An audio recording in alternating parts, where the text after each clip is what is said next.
Rhythm.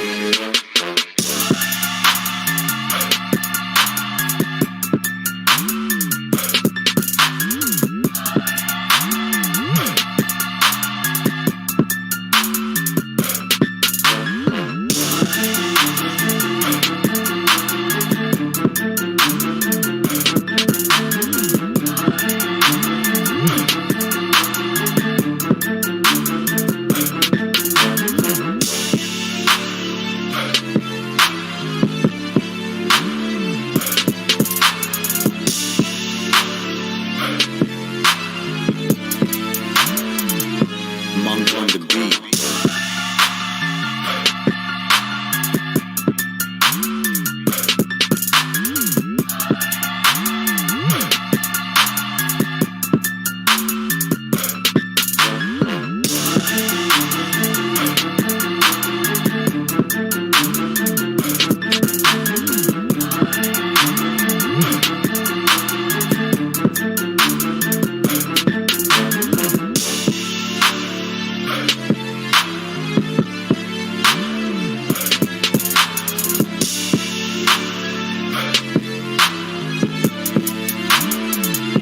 Monk on the beat.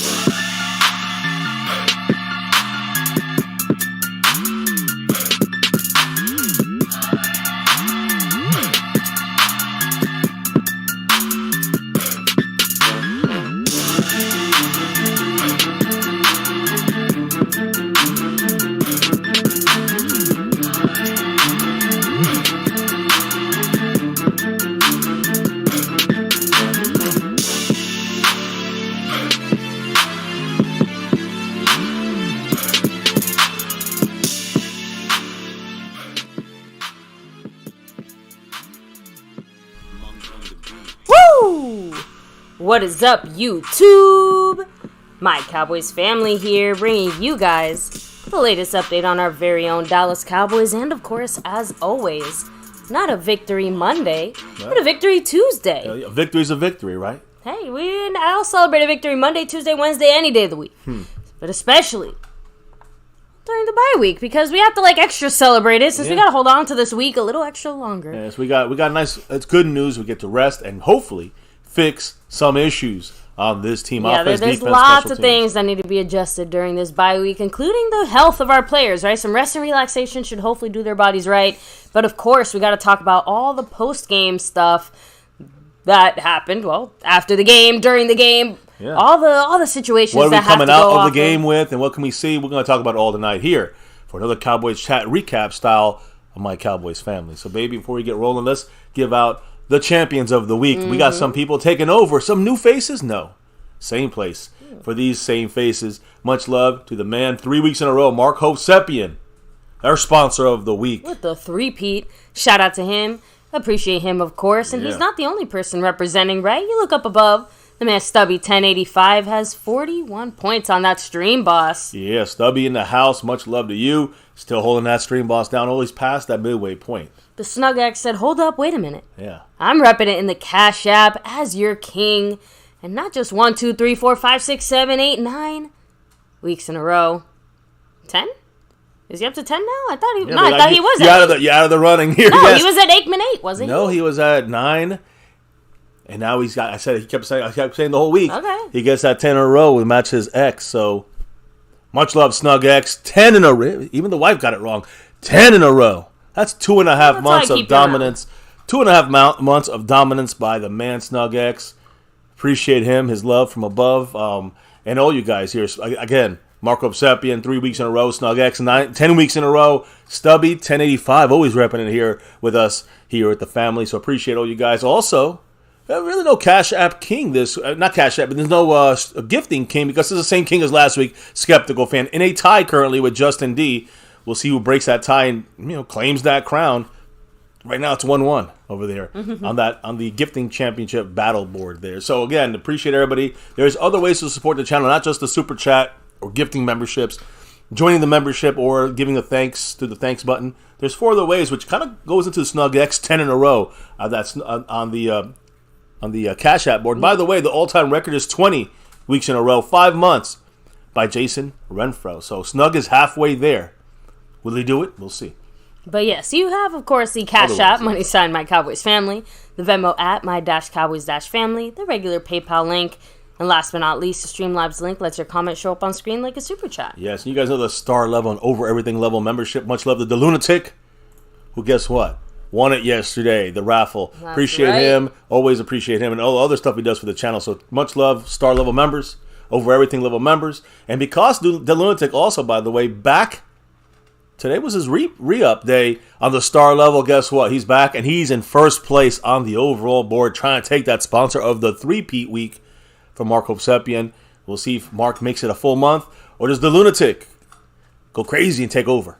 We'll see what happens. We'll appreciate everybody, of course, once again. And let's also appreciate the star and over everything level membership shout-outs. Let me do it real quick. Much love to the star level members here, like Skeptical Fan, Jason Renfro, Dwayne Broussard, Lincoln Kane, Mary Alvarez, Andy Potched, Marissa Sparkle, and De Lunatic. Much love to Lunatic. And also much love to Mike Aldana, who's back in the membership. Congrats to him. Why? The man staying skeptical. Skeptical Fan showing the love to the family. Yeah. Huge shout out. Broke that tie for that top spot right now. I guess we're going to continue another week, I guess is what we're going to do. He has the lead, and he's also second place on the board. He's got the lead on the gifting board. Currently over Justin D. Baby, what? I was going to say, what did he say? But Michael Donna got the membership. Congrats, Navy Blue Crew. Drop them if you got them.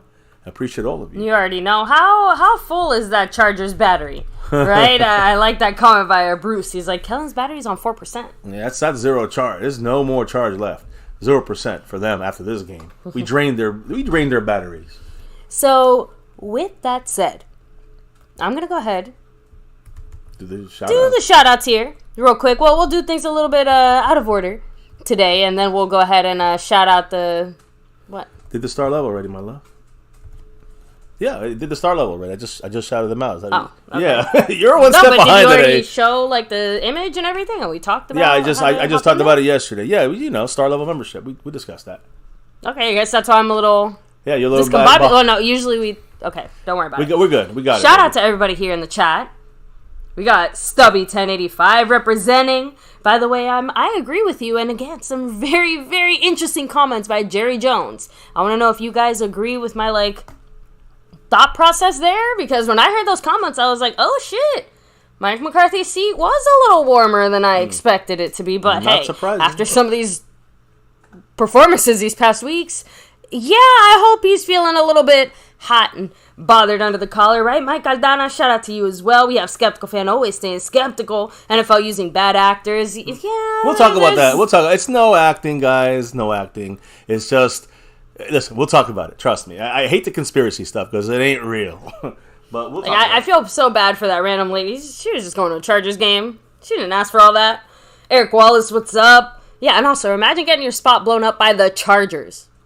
Right? Not even the 49ers or no, the Chargers. Anyway, Dirty South MVP in the house. Thomas Garrett, the superior. Garrett. We have Raul saying happy victory week. Hell yeah. Mike Aldana said it. Jerry was going to give Mike McCarthy his walking papers a little earlier than anticipated. Yeah, he gets to keep his job. See, it's funny. I have not heard any of the quotes from post-game from the players, the coaches, of course, McCarthy. I know they had the coordinators talk today. We're going to hear it all. And, of course, also Jerry Jones. So, baby, everything you're going to say is going to be a complete new thing to me. I just know the statistical part of things and what went down last night with McCarthy, it was nice the to get confirmation defense. Of some things that we already kind of suspected or knew. And like I said, Jerry's comments, very interesting today. So... Rolling back a little bit more. Let me make sure I got everybody here. I'm buckled in. Cactus G. Fuego 2.0. Take it easy. Stephen White. What's up? Let me see. Freedom first. Not first today. Sorry for that. Skeptical Fan was quick on the trigger tonight. So speaking of trigger, yes. Let's go ahead. Hand things over to Mr. MCF so you can prepare us and prime us. Because tonight we are going to be hearing quite a bit from our team. Yeah. But first, as always here, NFL news here. And I was going to say this yesterday. We didn't really have time to talk about it. 5 sports were finally added to the 2028 Los Angeles Games by the International Olympic Committee on Monday. Again, what sports are they adding? Flag football is one of the 5 sports they're trying to add to the Olympics. Finally. Flag football, cricket, baseball, softball mix, lacrosse, and squash. Those are the 5 sports coming to the Olympics or trying to come to the Olympics in 2028. I'll get more into the details in a minute, but first, the man who always stays skeptical, like myself, like a lot of our fans now. I see Stubby, our stream boss there, 38 points currently. He's also very skeptical of this team. I'm with him about McCarthy. We'll talk about it a lot more tonight. What did the man staying skeptical have to say, baby? Skeptical fan, shout out to you. That $3 holler saying, do you think that Herbert was playing bad due to his finger injury? Even though it was on his non-dominant hand, I have to imagine just in a general sense. Like, you saw him seem very hyper-aware of it. So I think it's just that general mental, like, oh, watch out for my hand. Oh, watch out. Like, obviously, I have to imagine that impacts him just the tiniest bit, and just based off the way that he was trying to fall on himself and stuff. So I think it was in the back of his mind, but as far as like his actual quarterbacking, I don't think it had much of an impact on that specific. I'm in a situation where I think that it of course, it probably, he thought about it once in a while, but listen, he's been practicing all week. Let's not, no excuses here. I don't think it had much to anything to do with his throws. His throws were off. Why? Because he had to get the ball out quicker than he wanted to because he knew the rush is coming. He can't fall on his hand. If you talk about it like that, falling on his hand, if he's I don't think he's thinking about falling. He just doesn't want to get hit, and that could have made him rush the ball more because he knows Cowboy defense is going to be coming constantly fast, and so he has to get it out faster. And he was like a little bit, I think, not in tune with his receivers. I don't think the actual injury made a difference. I'm not gonna excuse him. Listen, I know they were the 5th offense in the NFL. I know that they had 28 points per game. They were fool's gold, guys. I told you this. Forget about the Cowboy defense, whether they were good or not or had mistakes yesterday. We had a lot of mistakes. We gave this team a lot of chances. They couldn't do anything about it. Not because our defense was so good. It's because they're just fool's gold. That's Kellen Moore over there, guys. Remember, the offense over there, they're going to get 28 points, and they're still going to end up 8-8, 8-9, or 9-8, the Chargers. I'm just saying that's the Kellen Moore way. That's the Garrett way. It's all the same lineage. All the same DNA. So, anyways, I think I answered that $3 holler by Skeptical fan. Much love to Skeptical. And go Cowboys. Now. Yeah, it looks like YouTube's being dumb today. Why? What happened? He said he wasn't able to drop a super chat from his side. So. No, it's not that it's not working. It's just something on his end. All right. So. Yeah, all right. Just making sure. That's why that came through the Streamlabs. Which, again, guys, lets your comments show up on screen just like a super chat. Mr. MCF didn't even realize it wasn't a super chat. I thought it was a super chat. Yeah. How nice that was? There you go. So. I appreciate you, Skeptical. I don't know why you're having specific issues. I hope nobody else is having issues. If you want to drop the love and get your comment read and talked about here, we'll definitely do that. On the stream. So as we're going through some of the news again, NFL flag football style stuff going to the Olympics in 2028. Flag football and the baseball softball kind of hybrid. Yeah, that is going to put possibly NFL players and MLB players on the Olympic stage in about 5 years from now, which is kind of cool, right? You're going to have a lot of players. They're going to be older players. I don't know, going to be current players in the NFL. Football is full contact sport was actually held as a demonstration sport in 1932. Okay. In the Olympics. So they were testing NFL football style stuff until they said nah, they're not going to do it. And again, that was back when Los Angeles first hosted the Summer Olympic Games in 1932. Now, Goodell said in a statement that the NFL is committed to working together to strengthen flag football's place in the Olympic movement long term. So again, look, I personally love the idea. It gives boys and girls growing up, okay, you can't make the NFL, but you can, there's still another league for you that you can be very good at, and and not a league, but an Olympic sport. We don't really see many Olympic sports out there, going down. People, practicing for it. Of course, track and field and baseball and basketball. We've seen that, but other sports, no one's really watching cycling. All right, so I'm just trying to say, flag football is a nice change. Some sports that have the potential to, maybe bring a little bit fresh, new excitement into the Olympics. I like it. We'll never have NFL. We'll never have padded football in the Olympics, but this is the close thing to it, and why not? It is a new sport, I guess you can say, and I'll take it. Some people think the NFL's already like that. The decision to elevate cricket, by the way, a little side note, to the Olympic status, this is the first time since 1900 that they're going to make it into one of the, basically, it's going to be one of the sports held in the Olympics, and this is kind of because the IOC is meeting while India hosts the World Cup right now, so it's kind of like a pull for India to kind of maybe I don't know. There's a lot of people in India, too, so I have to imagine there's probably a lot of people who'd be very interested in having cricket be part of the Olympics. It's kind of like, to me, it's kind of like kind of like flag football for us. It's kind of like cricket for them. You know, like, yeah, flag football is absolutely a little gimme for the Americans. So just, hey, I'll take it. I'll take it for sure. Listen, we know a lot of good kids that could never play football in the NFL, but they can play flag football. So, you know, we'll see what happens when it comes to actual professionals. We're hearing guys like Andrew Luck might come in there and play. Who knows? So, I'm just saying. Yeah, I know Micah, and you guys are saying in the chat, Micah did say he wanted to be a part of it, but... He said he wanted to? Yeah. To the flag football? Yes, oh, shit. the Olympics. Thank goodness it's 5 years away. The last thing we need is Micah out there spraining or tearing something on fucking flag football. So, anyways. But I'm glad that players want to go and partake in that. NFL news also. We're talking about Goodell speaking there. NFL owners today approved the proposal to delay in-person head coach interviews involving candidates employed by NFL teams until after the divisional round of the playoffs as a big change, and it's designed to slow down the process of hiring guys too fast or too quick. And the vote was 32 to nothing, by the way. Yeah. And also I'm hearing that, you know, it also has to do with that diversity kind of thing. So, you know, kind of some coaches get cut off from that because of the quick hiring and there's no real times to process. So at least all owners agreed to flip this over. Well, I mean, think about it this way. It goes both ways. If you're a team who has a coach that's going to be off getting interviewed, do you really want your coach up and disappearing, even for half a day or an interview's worth of time during the most important part? You know what I mean? Uh-huh. So, just throwing that out there. That makes sense. So. Well, there you go. Again, all the owners, every team agreed on that. Now, Eagles, they trying to, you know, they must be nervous about something, right? Philadelphia Eagles, because 7-time Pro Bowler, wide receiver, Julio Jones is now signing a 1-year contract with the Philadelphia Eagles. Now, this is an old guy now. He's been out of the good player loop for a while. And, again, he's reuniting with his former Titans teammate, A.J. Brown. Again, he was, pushed out from the trade from Tennessee.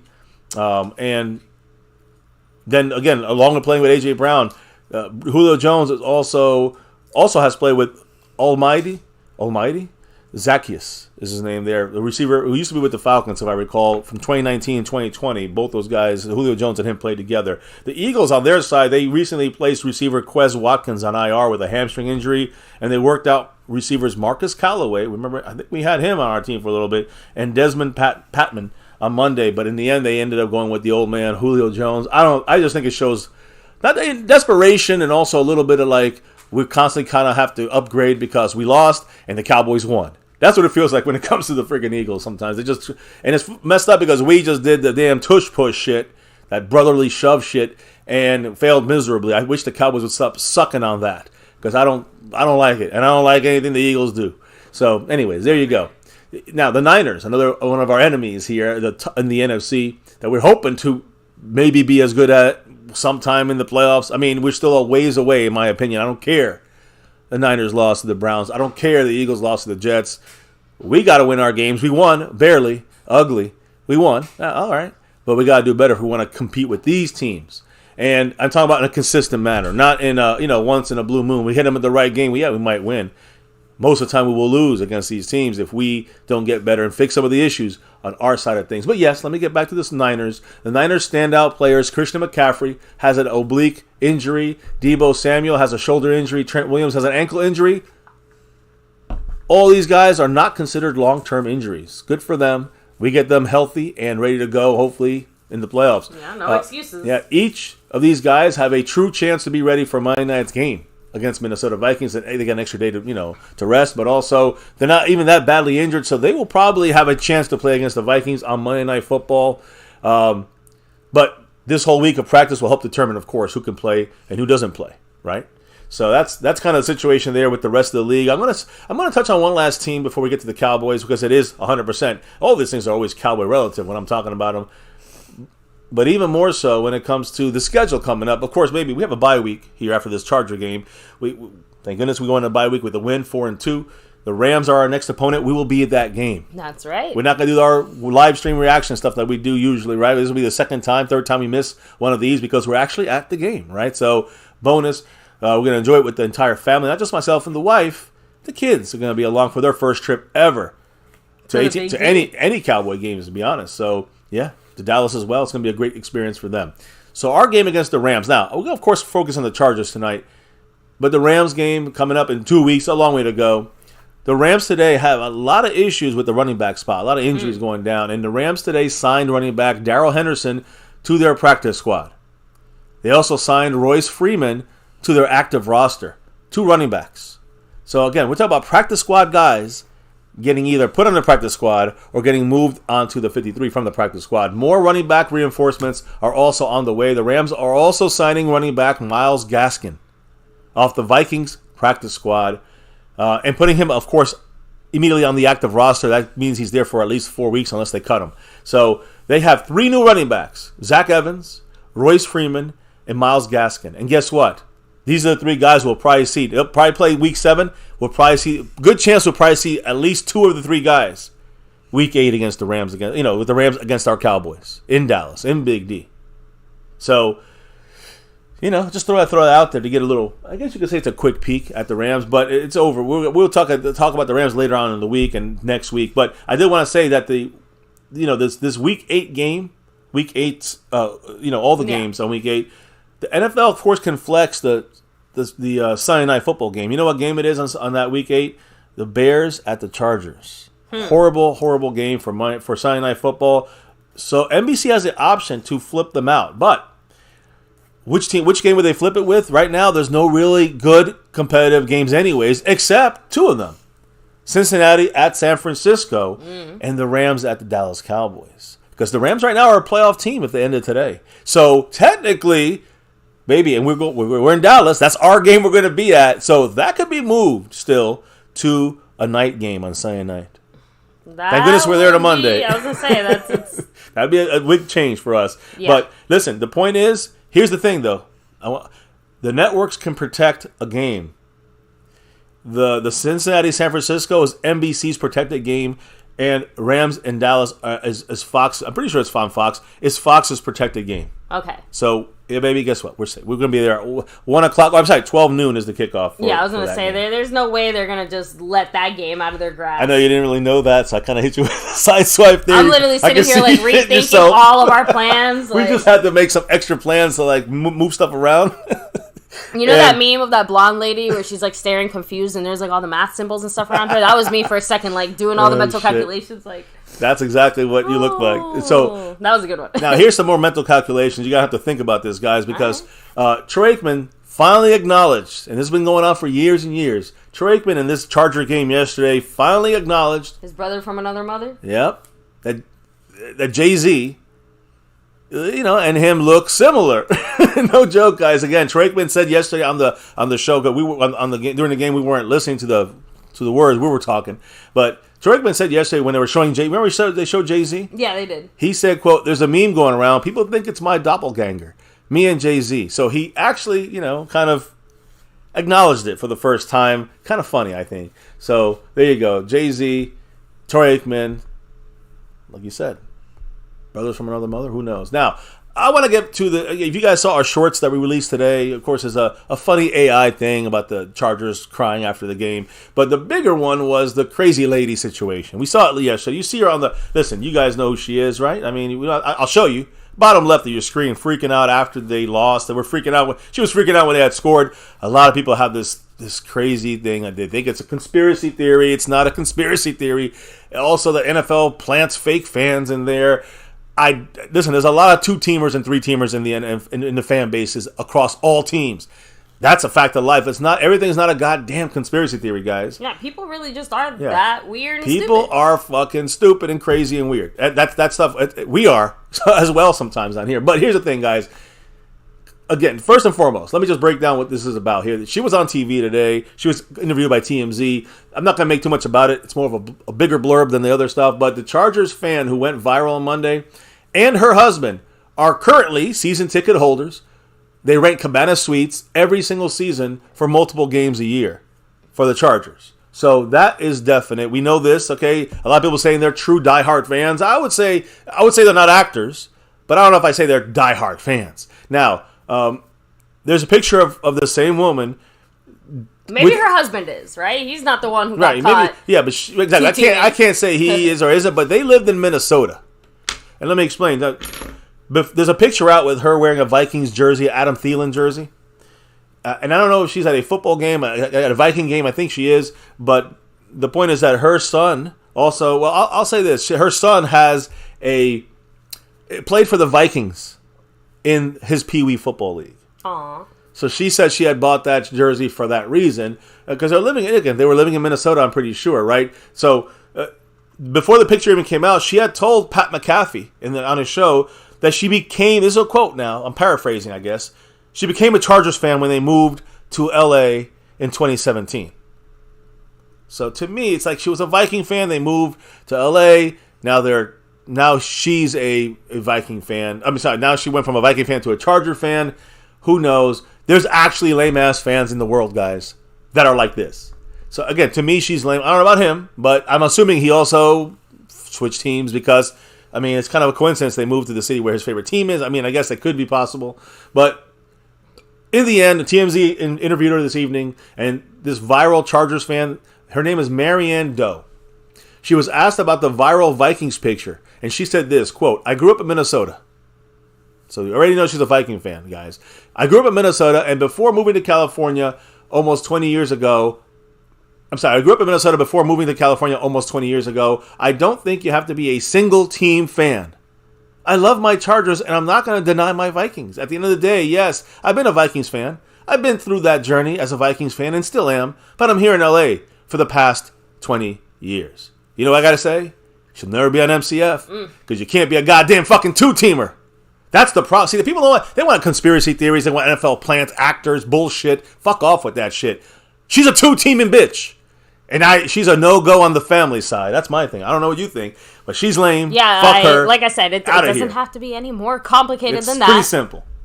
Yeah, I do feel a tiny bit bad just because, again, she was just there to watch the game. She wasn't trying to be I agree. on TV or famous or get accused of two-teaming or whatever. So. But, two-teamer gets exposed. That's the exposure right there. Not an actor. It's not this and that. It's that she's a fucking two-teamer. And, yeah, she ain't denying it. In fact, she's proud of it. So she ain't never part of the My Cowboys family. I don't care. There might be some other fans in this chat right here, like Captain DCW and many other, Frank Moyer and others, that are fans of other teams. And they're part of the family. I understand not to call them Cowboy fans because they're not. So, it's just out of respect. I respect you have one team. I have one team. That's cool. If you have two teams, there's no respect. I don't care if you rep the Cowboys. You lose a lot of respect from me in that situation. So, again, when they asked her again, long story short, she continued to say, long story short, she didn't get paid for this, by the way, for this viral moment.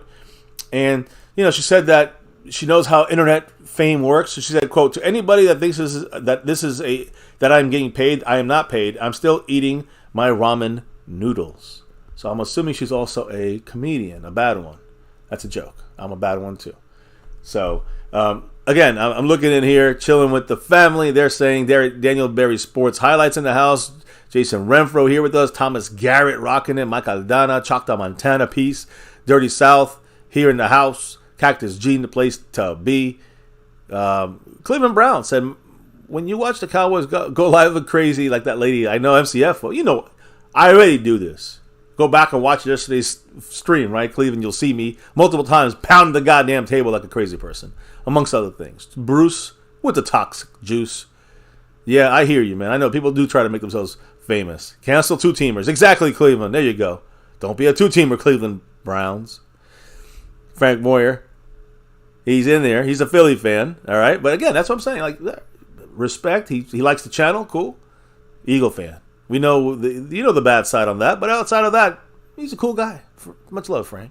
Dirty South, she probably tried to cry watching a TV show. She's probably the type to cry watching a TV show. I'm telling you, she seems very, very emotional. I mean, so are we about our team, but you can't feel that. My issue is this. How emotional can you get for a team when you're a fucking two-teamer? You guys understand? I can't. I don't have that brain capacity to figure out how I can compartmentalize the Vikings and the Chargers and then cheer for this team, but I still like that team. No. I hate all the teams except for my team. So, what's up, Asmodeus in the house from Memphis. Jay Brandon here. Brandon James Shea in the house. Appreciate everybody here. And go Cowboys. Now, I don't know if I try to catch up on all the comments in the chat there. I don't know if you have any last comments on this subject that we're ready to move on. No, I'm good. Yeah, two-team and bitch. She is. Anyways, I got one team I want to talk about. Yeah, that's the only team I want to talk about. So, power rankings. I hate, we say here, fuck the power rankings. Fuck the power ranking. But we always touch base on just where they're at, right? So, look, the Cowboys didn't really move from the multiple power rankings out in the world. No surprises. Yeah, 8. We're still in 8th on NFL.com. Heck, I'm surprised we didn't drop even after the win. I mean, yeah, exactly. I'm surprised we didn't. Just other teams happened to drop as well, drop their games, so we stayed in the same spot, which is about the right thing, I think, for us. Although I probably would have dropped us a peg or two. NFL.com has us 8th, same as last week. It's hard to drop a team that won, so I guess. ESPN also got us at 7th as last week, same for them. USA Today at 8th like last week. Yahoo 7th like last week. Actually, CBS Sports, we were 7th last week. We're at 6th on their board. Okay. On The Athletic, let me rephrase that. 2 of them did drop us. The Athletic went from 7th last week, this week to 9th. Okay. These are Cowboy fans. So, again, this at least is being more realistic. And the Sports Illustrated, we were at 5th last week. Damn. After losing to the Niners. Now we're at 8th. After beating the Chargers? Yeah, it seems upside down there. But either way, fuck the power rankings. The only one that matters, who's holding up that Lombardi trophy. That all that matters. Number 1. Number 2 don't mean shit. Now, since the start of the 2021 season, all right, the Cowboys are 10-1 now. Remember, we were 9-1 in our last 10 games after losing. Yeah, we're 10-1 now because of this win. In the weeks following a loss, we're at 91%, 90.9 is the percentile there for us, the winning percentage when following a loss in the last 2 years. That's pretty damn good.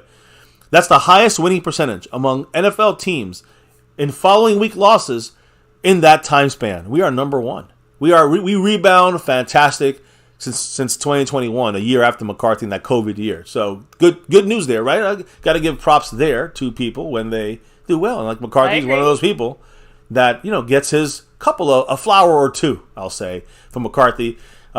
With McCarthy today, again, did this win? He recorded his 159th career victory, passing Bud Grant of the Vikings for the 19th on all-time regular season win list among all, not just active, all NFL coaches. So right now, Mike McCarthy's the 19th best NFL coach in history when it comes to career wins. Congrats to him on that. 19th winningest? Is that the word? Winningest? Winningest. Yeah. Winningest is right. Not percentage really, but I guess it is percentage. Overall? Wins. Actual wins. Yeah, actual wins. You could. But still, the 19th winningest NFL coach. Yeah, I guess you could say that. Yeah. 19th coach with the most wins, right? 19th most wins by a coach. Calvin Richard said, "Hold on, coach. Here's 5 on it." Kicking it off for him this week. What did the man have to say, baby? Calvin said, "I have to admit, I was worried there for a minute. I was worried for more than one, but thank you, Calvin. What's up?" And you know what? I do want to validate all the people here who are still maybe not feeling as excited or as confident, and also validate all the people who are feeling excited and confident, right? Everyone absolutely has facts and basis to back up however they're feeling right now, whether you're feeling still a little apprehensive about our Cowboys or if you're feeling more positive about our Cowboys, or heck, maybe even a little more negative about our Cowboys, although that's me. Even I admit I don't feel worse after watching this game. I don't listen. I'm just saying. This game, I feel I'm glad we won, but there seems to be the same issues we've been having when we've talked about this in week 6 of last year and week 6 of the year before that. You guys go back. I mean, do I have to repeat myself? You guys see me say it. The issues that are bothering us now is what's going to knock us out of the playoffs later. Them's facts. And right now, I believe with this situation with McCarthy, it's probably going to happen again. So I am worried, Calvin, a lot more than just a little. And again, I know people will say, "Well, stop bitching, Cowboy fans. We won. We're 4-2. Blah blah blah. Who cares?" I don't care. I don't care about that stuff. We got, we're gonna go through some of the easy teams eventually and probably beat those teams. That's great, but that's the same shit we've seen the last 3 years. This team has to be fixed and ready to go when we play teams like the Eagles in the playoffs, or the Niners in the playoffs, or the Lions in the playoffs, or anybody in the playoffs, or else we'll be bounced ugly. So again, that's just my opinion. But I am worried, Calvin, and Cowboys got to do better on a more consistent basis against better teams. I don't think the Chargers really fell in that category. I know people talk about their offense, but fool's gold with Kellen Moore. Now, when it comes to McCarthy, our head coach, there's been 93 games. Well, for our team, let's say. Yeah. Listen to this. This is about the thumbnail. You can look at the thumbnail. Who is McCarthy with in this thumbnail? He's with the referees, right? We had a lot of fucking penalties in this game. A lot. That is part of, we will get killed by any other team that's good. And please don't start with, the refs rigged or whatever. Yeah. No, we were very sloppy. Yeah, guys, the Cowboys, listen, there's some penalties, I know. The punt return stuff.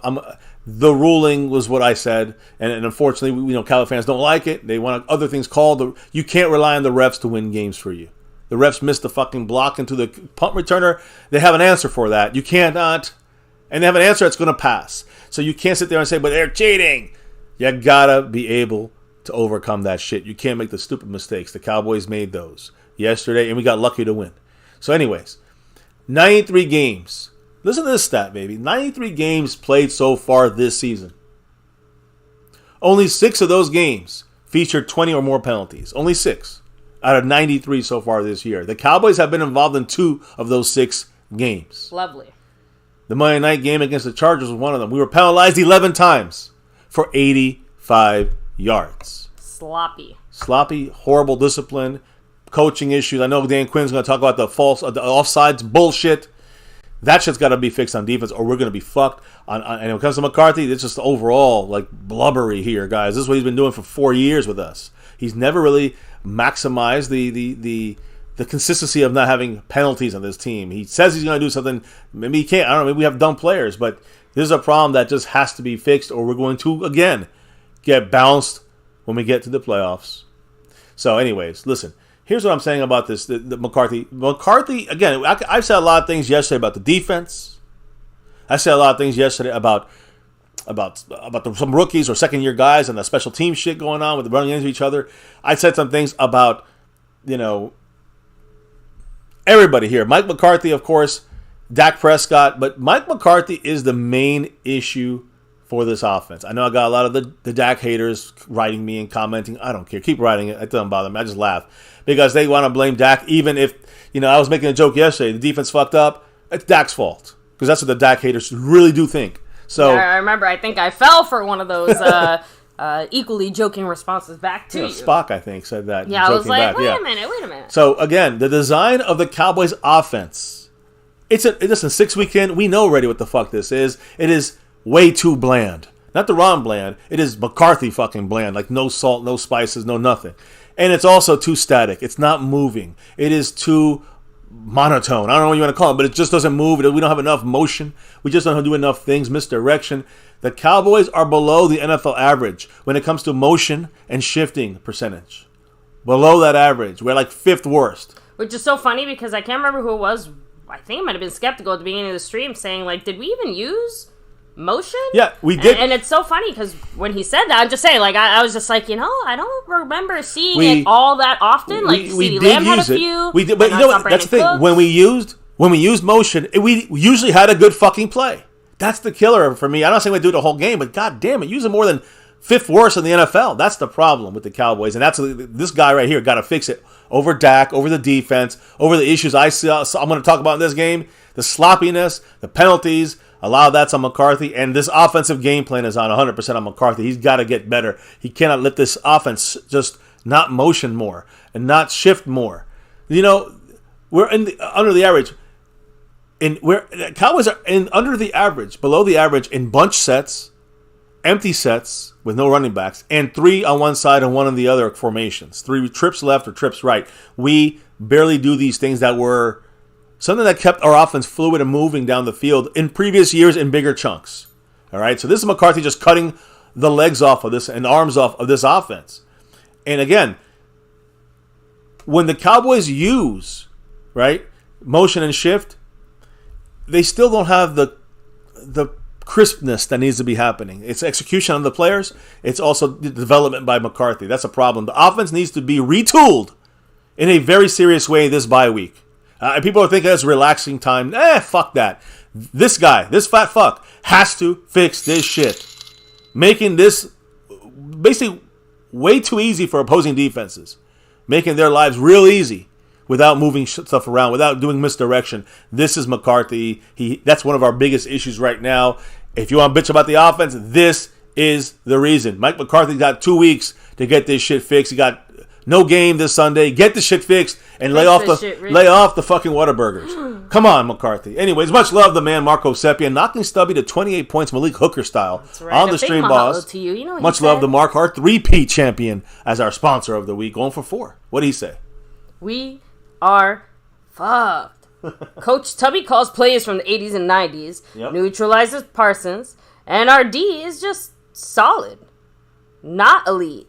Our O-line is just not top 5. We have issues. Major issues, right? Because we talk about offensive line, all healthy. We're top 5, top 10. I don't think we're top 10. And we got all our starters in there. Dak gets a little more time. He overthrows a guy. Dak hits Gallup in his hands. It fucking knocks it out. He drops the fucking pass. This is the shit you can... But listen, it happens. I understand. But to have the consistency of having your team cut off, your offense cut down, that's... not on anybody else on this team. All the other players we just mentioned on this offense, a lot of issues. McCarthy's the biggest issue. If we had a chance to get hit down the field, attack a little more down the field, you'll see a better offense. Guaranteeing this. I'm not saying we got to do it all the time like Kellen Moore, but just let's balance it out a little bit. I don't know. McCarthy's still trying to balance this shit out, I guess. Yes, Mark. I'm with you. And I agree about the defense. The defense is solid. Very good, in fact. But that's it. They're elite and all that top shit that McCarthy wanted to run. This defense is running the show. Fool's gold. Fool's gold until they can prove a lot more. They have the ability. I don't know if they're going to ever be able to do that with the way we look in here in these last, 2 out of 3 weeks. Let's put it that way. When we look, actually 3 out of 4 weeks, in my opinion. Outside of the New England game, every game was ugly, in my opinion. Cardinals, Niners, and this one is the Chargers. So now, real quick, Jason Renfro also with the $1 holler, a classic. Go Cowboys. Hell yeah. I know it's going to be coming through any second here. Oh, there's you're on top of it tonight. Oh, real quick. Eric Jason Black. Renfro in the house. Also throwing out there in the chat, I hate to say that Kellen is a fucking genius when it comes to scheming up plays, but when it counts, I don't know. I mean, to be honest, I do think Dak is missing him also. I agree to an extent, but I think that's only because the scheme is away. It's like a 180 from what Kellen Moore was doing. Like I think Mike McCarthy needs to put in some more Kellen Moore-isms. Believe it or not, I'm saying that into the offense to help Dak. Now, Jones and Cowboys throwing out there, Dak's not one of my favorite Cowboys, but I'm not a closed-minded fan fueled by hate. Prescott played a solid game, threw some nice passes to Lamb and Cooks. And I'll say, the passes we're going to talk about it a little more, but the passes were beautiful, right? Some of his passes were ugly and were just complete fucking misses. And I'm a big Dak fan, baby. We're both Dak fans here. We care about the team over the star, but even with all that, we also know that Dak is better than most quarterbacks out there. I think his movement in the pocket, finally waking up as far as running the ball a little bit more. That's Dak. Got to get his ass moving. So that kind of stuff. Still makes some issues, throwing some bad passes, taking sacks for no reason. This is Dak-isms that got to get fixed. That's how McCarthy. That's on Dak. But I do think that, when Dak escapes 3 or 4 sacks, gets a 50-yard play to Pollard, gets another, makes other plays and gets first downs running away from pressure from that's what I've been wanting to see from Dak 6 years ago. When we started this channel, I've been saying move him out, roll him out. Now, Dak's moving out because he has to. He's still suctioned to that pocket, but he's at least moving out more. And when he gets out and mobile, not running, you don't have to run crazy. Get out there. Get what they give you. And it seems like it's been forgotten by Dak, by this offense, by the scheme, by McCarthy. I don't know, but at least I think Dak woke up that side of things. You got to give Dak. I didn't like Dak's performance yesterday. He was great analytically. We'll talk about it. But I'm not a happy man about Dak's performance yesterday necessarily, and I'm a big-time Dak supporter. You guys all know that. I need to see a little more consistency from Dak, and less of the same old he missed 4 plays again. I gotta get over with that. That's gotta be gone from Dak's repertoire, and it just seems like he just reverts to that sometimes. But again, a lot of that has to do with the play calling. So much of it has to do with the play calling. I think Dak would be so much better if he was allowed to be kind of more mobile and kind of had some more chances to fire down the field to keep the play going, so you could have some more options that could be down the field. Like Kyler Moore used to do that every fucking play. You got to have a balance. So. Again, great comments there, everybody. I'm sorry, I'm ranting on and raving on. No, all good. It would be interesting to see how this offense would be under a different play caller. Although I will throw out there for those saying, maybe Schottenheimer. Guys, Schottenheimer was always there to be like the puppet to McCarthy, right? Like just kind of there helping him out. I don't know, passing him water. I don't even know what he does. Since McCarthy's calling the plays, but McCarthy's calling the plays, and I think it's going to stay that way. Yeah, that's not moving. We're going down with the ship. Yeah, that's not moving. What we have to do is fix the ship before it goes down. And you got last chances here to alter some stuff here, McCarthy, so get your shit going. Now, that's all I'm going to say about the offensive play calling. I can sit here and talk about it all day long. What did McCarthy say anything after the game? He did. Just after the game, just a couple of things after the game, I think he had made a couple of comments. Yeah, so as far as obviously the Niners and the Eagles also losing their games, he said it's a good weekend, and he kind of laughed, saying crazy weekend in the NFL, but we're on the right side of this week. All right.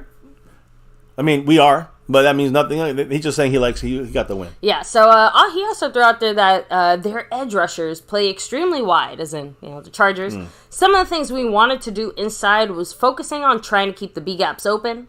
Dak did a good job of taking that, trusting his feet, extending plays, and I thought he played extremely well. Now, we're going to hear from Dak in a minute, but let me just say something about that comment. He's literally saying we want to keep the B-gap open. That means from the guard to the tackle inside is what he wanted to do. So his game plan was to run inside.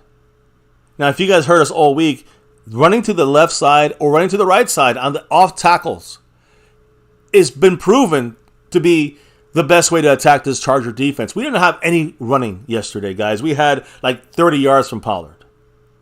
No running yesterday. Everybody else had less. I think Dak had like 53 yards. That's it, like rushing.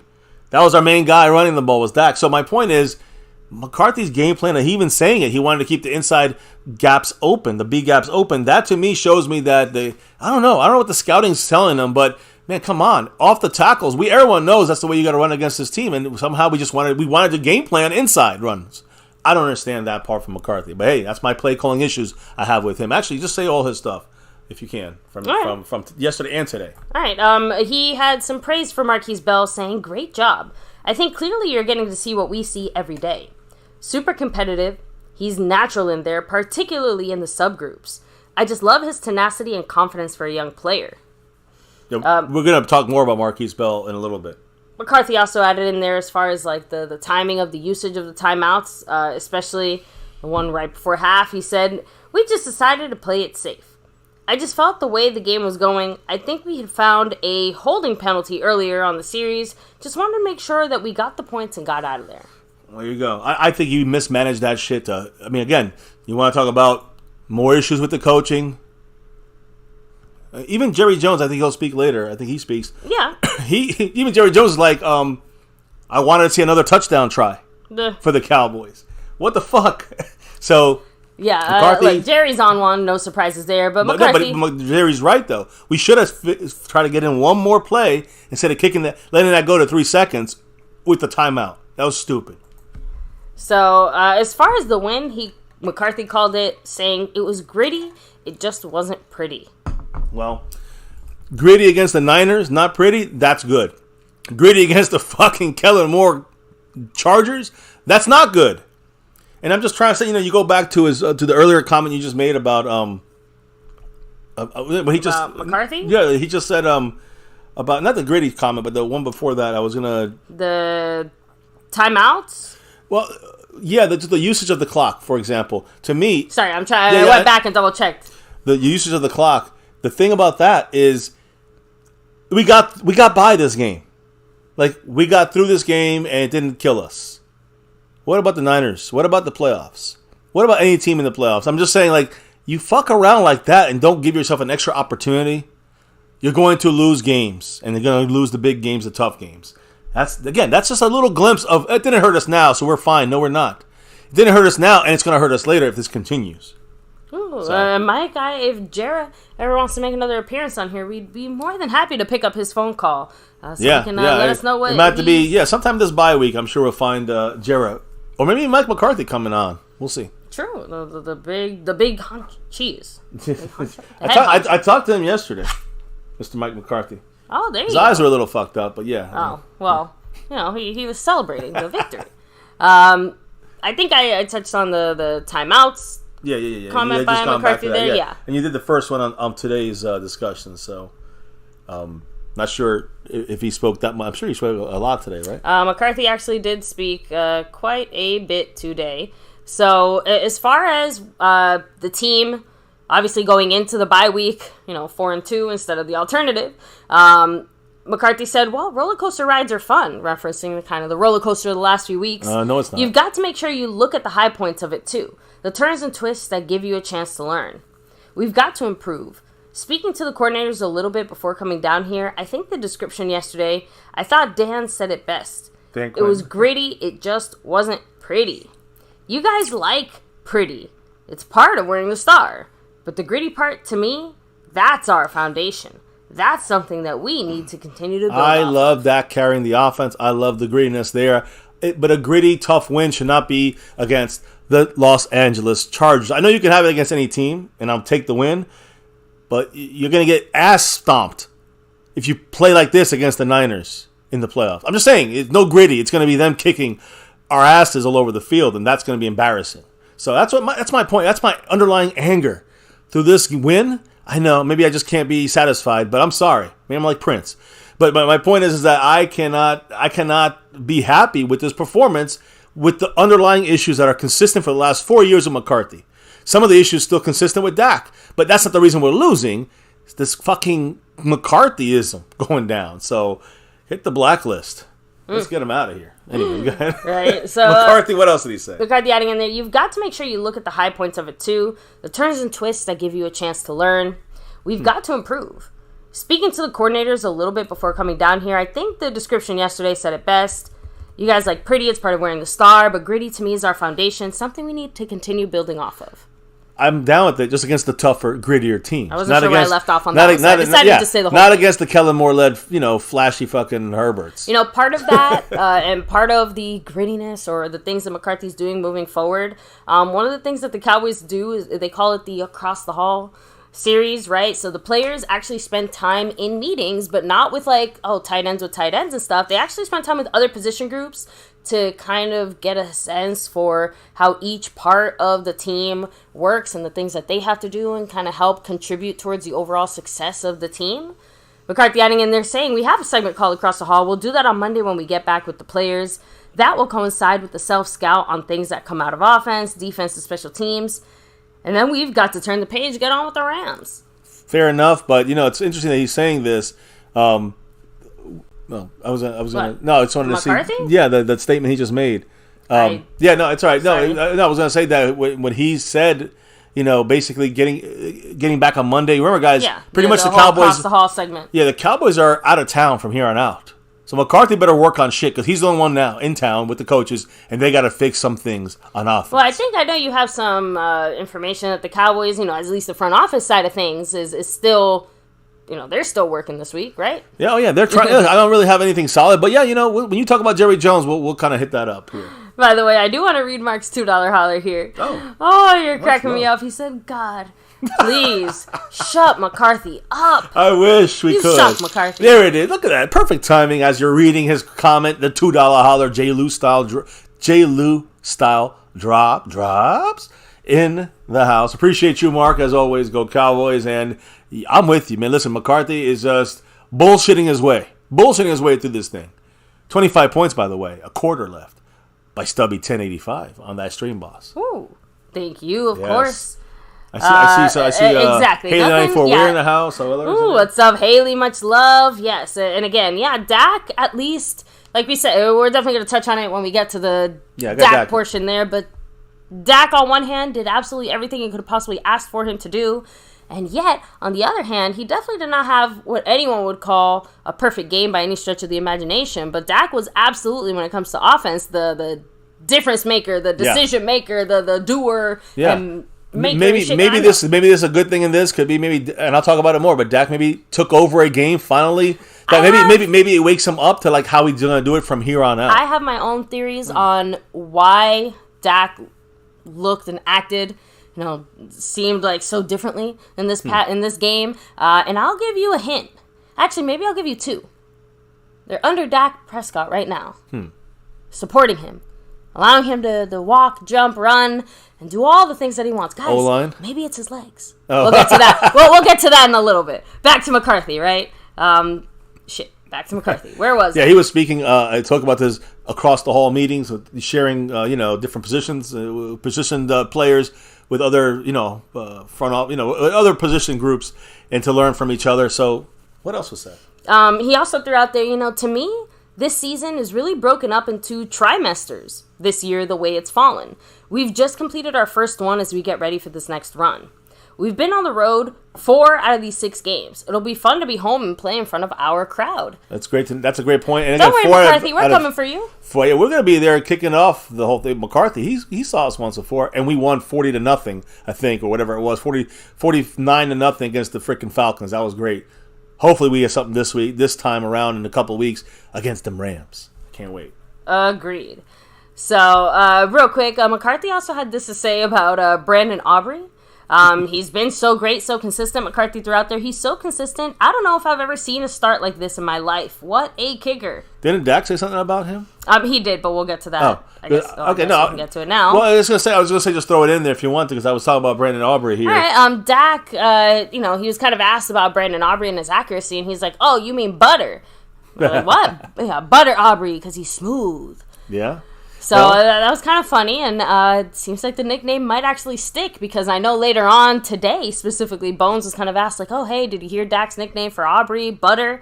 And I guess Bones hadn't heard it, because he's like, oh, why is his nickname Butter? Because he's on a roll? On a roll, like, that wasn't an MCF special. That was a Bones special. That was a Bones special. By the way, Cowboy kicker Brandon Aubrey, Butter, has begun his NFL career with 16 consecutive made field goals, shocking me, but also 2 away from tying Travis Coons' league record of 18. He gets 3 more field goals without missing. The all-time record is in Brandon Aubrey's foot. You talked about his Butter comment there from Dak Prescott. But Butter would have melted his mouth. The Cowboy kicker Brandon Aubrey, he went 2 for 2 yesterday against the Chargers on field goals, and 16 for 16 on the season. He is the 6th kicker in NFL history to start his career 16 for 16 or better. Aubrey's 60 kicking points he's put up for our Cowboys this year are tied for 3rd most in the NFL, tied for 7th most kicking points in a player's first 6 career games in NFL history. His 60 points are the 2nd most through a Cowboys player's first 6 career games, only behind Richie Cunningham. All in from the good, the Fonz days. No, that was in 1966. I'm sorry, he had 66, Richie Cunningham, in 1997. So there you go, little fun facts about our kicker, Brandon Aubrey. Again, Stephen Jones, Will McClay, they get the credit on that one. I got to give it to them on that one. So I just want to throw that out there when it came to that. And I want to say one last thing about the special team situation. I know, again, it's kind of its own standalone thing. I guess Bones will probably talk about it more, but there was an interview with the NFL Senior Vice President of Officiating, Walt Anderson. All right, after the game, he was asked on the muffed punt, which is when Turpin muffed it and he got run into by Tolbert. Horrible special teams mistake. Horrible. There's got to be better communication by Tolbert. But a lot of people obviously were still confused on, like, hey, how was that even the Chargers ball? Like, what exactly happened there? And I know you said it, like, live and in action as it was happening, but we did get a little bit more of an official breakdown. And this was said. The question was on the muff punt. It looked like from a couple of angles, the player signaled for a fair catch. Why didn't the fair catch interference apply there? Which again, you fair catch, you got to give him space. Tolbert was in the middle of blocking the Chargers defender. Now listen, the Chargers defender had his hands under the freaking face mask and into the neck of Tolbert. That should be hands to the face. Penalty. They didn't say anything about that. That they missed that penalty. Well, what about the blocking him into the player here? Because according to officiating Senior Vice President of Officiating Walt Anderson, he said, quote, because the punt returner was actually contacted by his own teammate who was actively blocking a Chargers player. And when a teammate of the returner is actively blocking, the teammate is responsible for his own contact, even if it's into the player who signals for a fair catch. So the contact was actually by the teammate of the Dallas player who had signaled for the fair catch. It sounds like it was our own fuck up. Turpin had to move away from that situation if he's going to run into him because Tolbert was still in blocking motions and blocking situations. That penalty, though, hands to the face, that's bullshit. They missed it. But referee, can you allow referees to make the difference in the game? The answer is fuck no when you're a Cowboy fan. We know this. So all that stuff about the refs cheat, nah. We got to be ready for that. We got to be better than that. Question then also asked to Walt Anderson, okay, and the review was initiated by the Chargers? Because again, remember, the Chargers recovered the fumble, and they called it was our ball because they thought the Chargers touched it first, and we made it a dead ball. I discussed this yesterday live. Walt Anderson said, quote, correct, because the ruling on the field was that it was illegally touched by the Chargers, so it wasn't a ruling on the field change of possession. It was just a normal punt with an illegal touch. If we had ruled on the field initially, the ball was touched by the receivers, and then it was awarded to the kicking team, then it would have been a booth review, not a Cowboy review, to either confirm that's what happened, or if the reverse had happened, then we would have changed it. But because it was ruled on the field that it was not touched by the receiving team, that's why the Chargers were forced to use a coach's challenge. So the Chargers probably pissed because they used up one of their challenges. But the point is, the Tolbert was engaged in a block, and that's up to Turpin to get away from that. That also means Tolbert could have got hit with the ball, and that would have been a fumble, a live ball. So I understand Turpin wanting to be there. I understand Tolbert not really seeing him and getting blocked into him. It's an unfortunate situation. The problem was afterwards, Tolbert running after the ball. That was dopey. That was, again, I know somebody said Leon Lett. It's not that bad. But it's understandable it could happen if all the Chargers are saying fumble, fumble, fumble. Tolbert's running his ass off to try to make that play. And all he should, again, it sucks that this ended up being what happened because he touched the ball and they still recovered it. So it made no difference him trying to go after the ball anyways. He was so far behind it. Anyways, we got the man, Landlord, from Alabama here representing that star for everything. Much love to him. Check out his channel. And baby, what did Landlord have to say? Shout out MCF. I appreciate y'all's consistency. And Aubrey don't get the props he deserves. He's a back-to-back USFL championship for Pete's sake. Yeah. And of course, Dallas Cowboys for life. Hell yeah, Landlord from Alabama. Hey, I agree. Listen, I admit it. See, that's the thing about us here at MCF. I'm not gonna sit here. I'm not gonna sit here and say, see, I was right when something bad happens to us, right? I wanted to be wrong about Aubrey. I said we're gonna be hanging in the balance this guy, and I said, gotta give me a couple of weeks just making him, and he's giving us 6 weeks.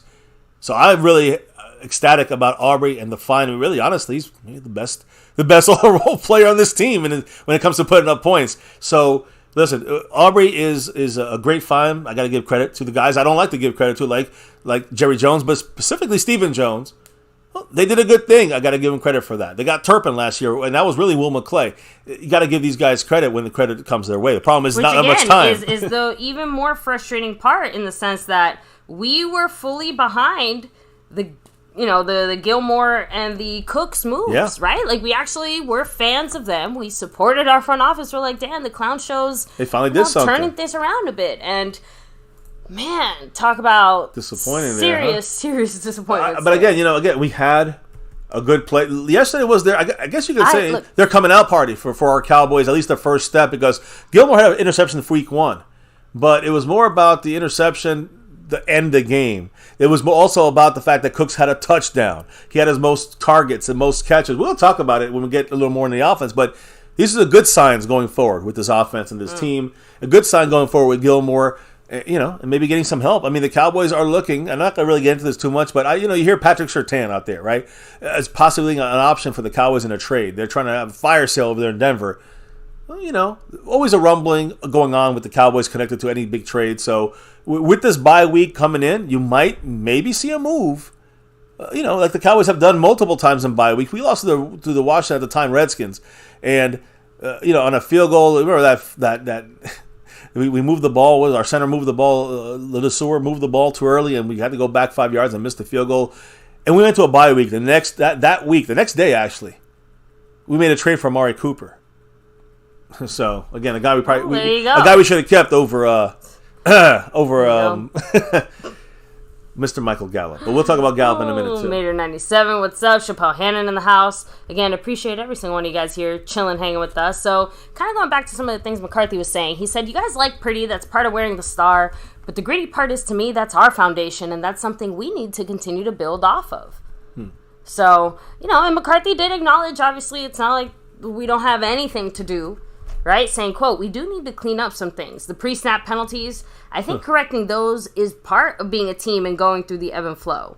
We just need to continue to find ways to be creative, demanding, but make sure that we're stressing the correct thing coming out of this bye. Again, it's all talk. I got to see it. So, agree? Show us. Show us, McCarthy. Show us. Agreed. But that is actually it from the head honcho, Mike McCarthy.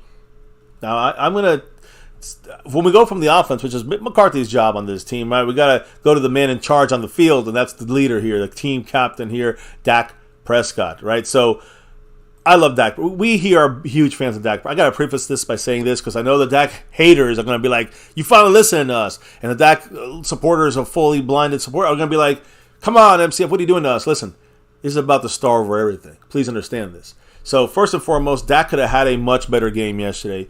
He missed Ferguson for a touchdown down the middle of the field. It was wide open. Even, we saw it last night. We kind of touched on it. But Troy Aikman made a mention about Dak missing an easy touchdown for about a 40-yard easy touchdown, blown coverage, and Dak didn't. He was looking right at him. He didn't throw it. So these are the consistent issues we're seeing with Dak Prescott. Missing that wide open guy. Last week he missed CeeDee Lamb 3 times.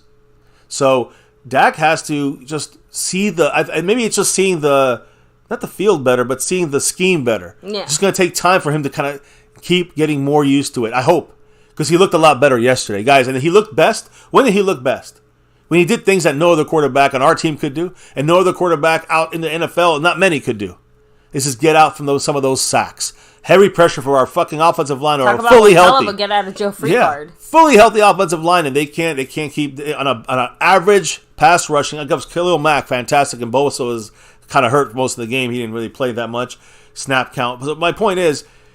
A pitch count, I guess. But my point is, Dak Prescott played a hell of a game, especially in the second half when it came to getting out of trouble, third downs, getting out of sacks, getting first downs, making hard passes.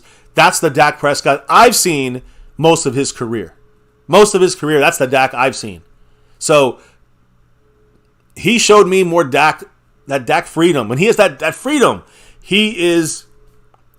Really, that's what makes him a top 10, easy, maybe even higher. I believe higher than that when he's playing his game. When he's got it, when he either takes control of this, maybe it's a turning the page. Maybe we're turning the corner, and Dak now owns the offense officially. You know what I mean? That's my hope. I'm not going to bullshit you guys. Dak's got a way to go still. Now, this final field goal drive that we got down the field, scored. Again, guys, offense... Moving the ball, again, we got us 20 points. That's what the offense is going to give us right now with the way that we're running it with the scheme of McCarthy. So this is the 20th game-winning drive for Dak Prescott in his career. 20th. That is the second most game-winning drives in Cowboy team history. The only guy with more, Tony Romo, 24. Nah.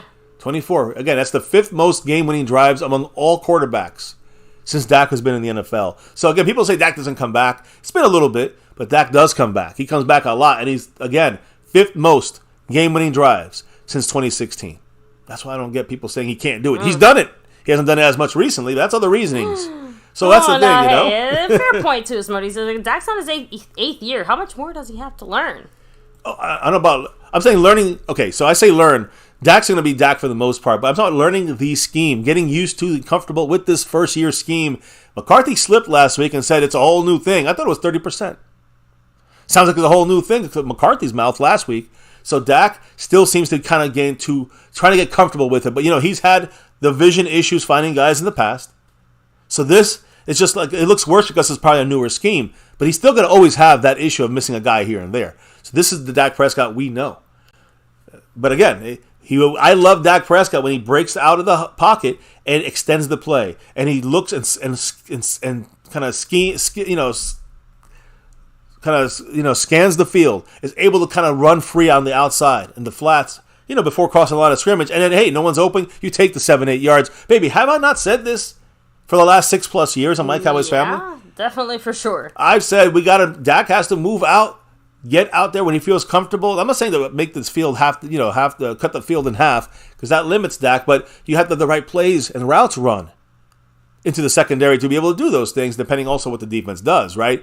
So you have to have some outs if they blitz or they come out that side. So if you see, like the Pollard play, seeped down the field and Dak saw him, and he did a great vision there for Dak Prescott when he's able to be more mobile and move around. He will make bigger plays, better plays when he's doing that. When he's stuck in the pocket, cemented in there, and the offensive line is breaking down and our top 5 guys are not handling it right, that's the bigger issue there. So we got to get together on this. But look, I'm being negative. I want to get all the negativity out because I do think Dak did a great job. Cowboys are 21-4, baby. 21-4 when Dak scores a rushing touchdown. And that's something you've been big on when it comes to Dak Prescott running the ball. More often. giving him a couple more mobility, but just also running the ball a little bit. So, he was the PFF's highest grade quarterback for this week. So me telling you that Dak could have been better, you guys are probably like, shut the fuck up. But we all know what we saw. We saw him miss Ferguson for an easy touchdown. We saw him miss Gallup for an easy touchdown. Those are 2 touchdowns. One of them he did, he ran the ball in on that drive when he missed Gallup, but the other one was not a touchdown. So that's what I'm trying to say. Like, to me, that is where we're leaving points on the board. Dak, we need everything we can get from our offense. You can't leave those open players. This is not like a tough pass. This is an open player. You got to make that work. So 90.7, baby, as a quarterback. Elite rating for Dak Prescott analytically. But that's why I say we use this as a guide. Because not always is the elite rating necessarily elite. I think we all watched that game yesterday. He had some great plays. I wouldn't call his play yesterday elite. That's just me. I think that carrying the team on his back is what Dak always does, and that's a leadership. That's an elite kind of mood right there. But I think the throwing part of the game, right, the passing portion of things, I think that was not elite yesterday. That's all. I'm going to leave it at that. But, against pressure, and he was pressured a bit yesterday, sacked 4 times. He was 7 of 9 in pressure, 105 yards, averaging 11.67 yards per attempt. That is fantastic. Fantastic. He had those completions. He only missed 2 incompletions under pressure. Throws of 10 yards or more. So more air yards here, guys. 7 completions out of 11 targets. So only missed 4 of those. He had 114 yards of 10 yards or longer throws. He had 2 big-time throws. He did have 1 dropped pass. Michael Gallup. All right. That was a touchdown. That hit Gallup in the fucking hands. That was a that's beautiful the one pass. That definitely haunts most of us, along with that Pollard missed touchdown. But obviously, we're talking about Gallup here. Yeah, the Pollard missed touchdown. I'm just saying, but the Pollard one was on Dak as well, and so was the Ferguson one, and so was the and so was the I was Gallup only throwing one. it out there just because of the whole missed touchdown thing. But like I said, we're talking Gallup here. But my point is, Gallup had, Dak missed him, but then Dak hit him in the hands. Yeah, I know. And that was the one that Gallup let slide out. We need that from Gallup to help Dak, right? So it has to go both ways. And again, the drop wasn't in the second quarter touchdown that would have been if Gallup would have caught that beautiful pass from Dak Prescott, the dime. So again, another thing about Dak in last night's game, listen to this, man. What do you think about this? Dak's average time to throw was the slowest it's been all season. It was 3.38 seconds.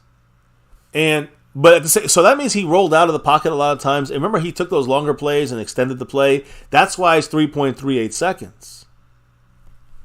So with that much more time to throw, using his legs, taking more time to throw, and then using those 2 legs you talked about earlier, when needed, does that mean better offense? That's what I've been saying. I've been saying this for 6 years. I think that's a key in this situation that we're seeing from Dak. Under pressure, when he gets out of the pocket, he gets those 10-yard throws or longer. And that's what McCarthy has to figure in. If you want to get this offense a little more high-flying, you got to start creating a little more stuff in that vein, in that kind of lineage. Then we can have a chance to make this offense a little more efficient. And again, we're efficient, but a little more deadly. How's that? A little more scary? A little more, hey, we're able to score when we want to kind of deal. So... and again, Donald, I kind of agree, saying Dak's not great, but he is good. Yeah, I mean, top 12, top 10. That's where I see Dak on it right now. But again, he'll fluctuate. I think that he will, hopefully, keep getting the offense down and owning the offense more. I think that's the important thing for Dak. It is his offense. So, anyways, Dak Prescott, he was 7 of 7. We talk about Dak. What else did he do? When he targeted CeeDee Lamb. CeeDee Lamb here, guys, of course, had a fantastic game. What do you have? 120-something yards. CeeDee Lamb did great. I think he was 7 catches, so, great job by Dak targeting him. The great job by McCarthy for moving and working, CeeDee Lamb into the mix here and making him a prime target for this offense, which is what we have to do. So, again, Dak Prescott and CeeDee Lamb right now, when they're going to each other this year, 81% completion rate when Dak targets CeeDee Lamb. You got to keep going to CeeDee Lamb. It's up to McCarthy to find the scheme and the plays to work that. So I know, but we have more than just the one player on the team, and lots of people have been asking all night, like, where did all these other guys disappear to, right? No, but when you use CeeDee Lamb, you're going to open up things for other guys. If you get to use and chop away, listen, Justin Jefferson doesn't say, hey, what about the other guys? Let everybody else catch the ball. They don't have to worry about that. Justin Jefferson opens up the game for everybody else. That's what we need to get CeeDee Lamb to do for the offense. You saw some of that yesterday because of CeeDee Lamb. Now listen, when it comes to Dak Prescott and CeeDee Lamb, by the way, the 81% completion rate, that's the second highest right now by any quarterback receiver duo in the NFL that have at least 40 attempts. Only one better? Bryce Young to Adam Thielen, believe it or not, 84% in that group. So again, Dak Prescott and CeeDee Lamb definitely at the top of this list. Now, let me just say this. Listen, what do you think about this? Dak made a great throw to Gallup for that touchdown that was not caught by Gallup, right? Mm-hmm. Tough catch. Defender almost got a hand on it, but it still was a beautiful pass from Dak. And again, Dak scrambled out of trouble to get these plays going. That's what I'm saying. He actually really helped the offense by scrambling out and getting out on the field and getting open.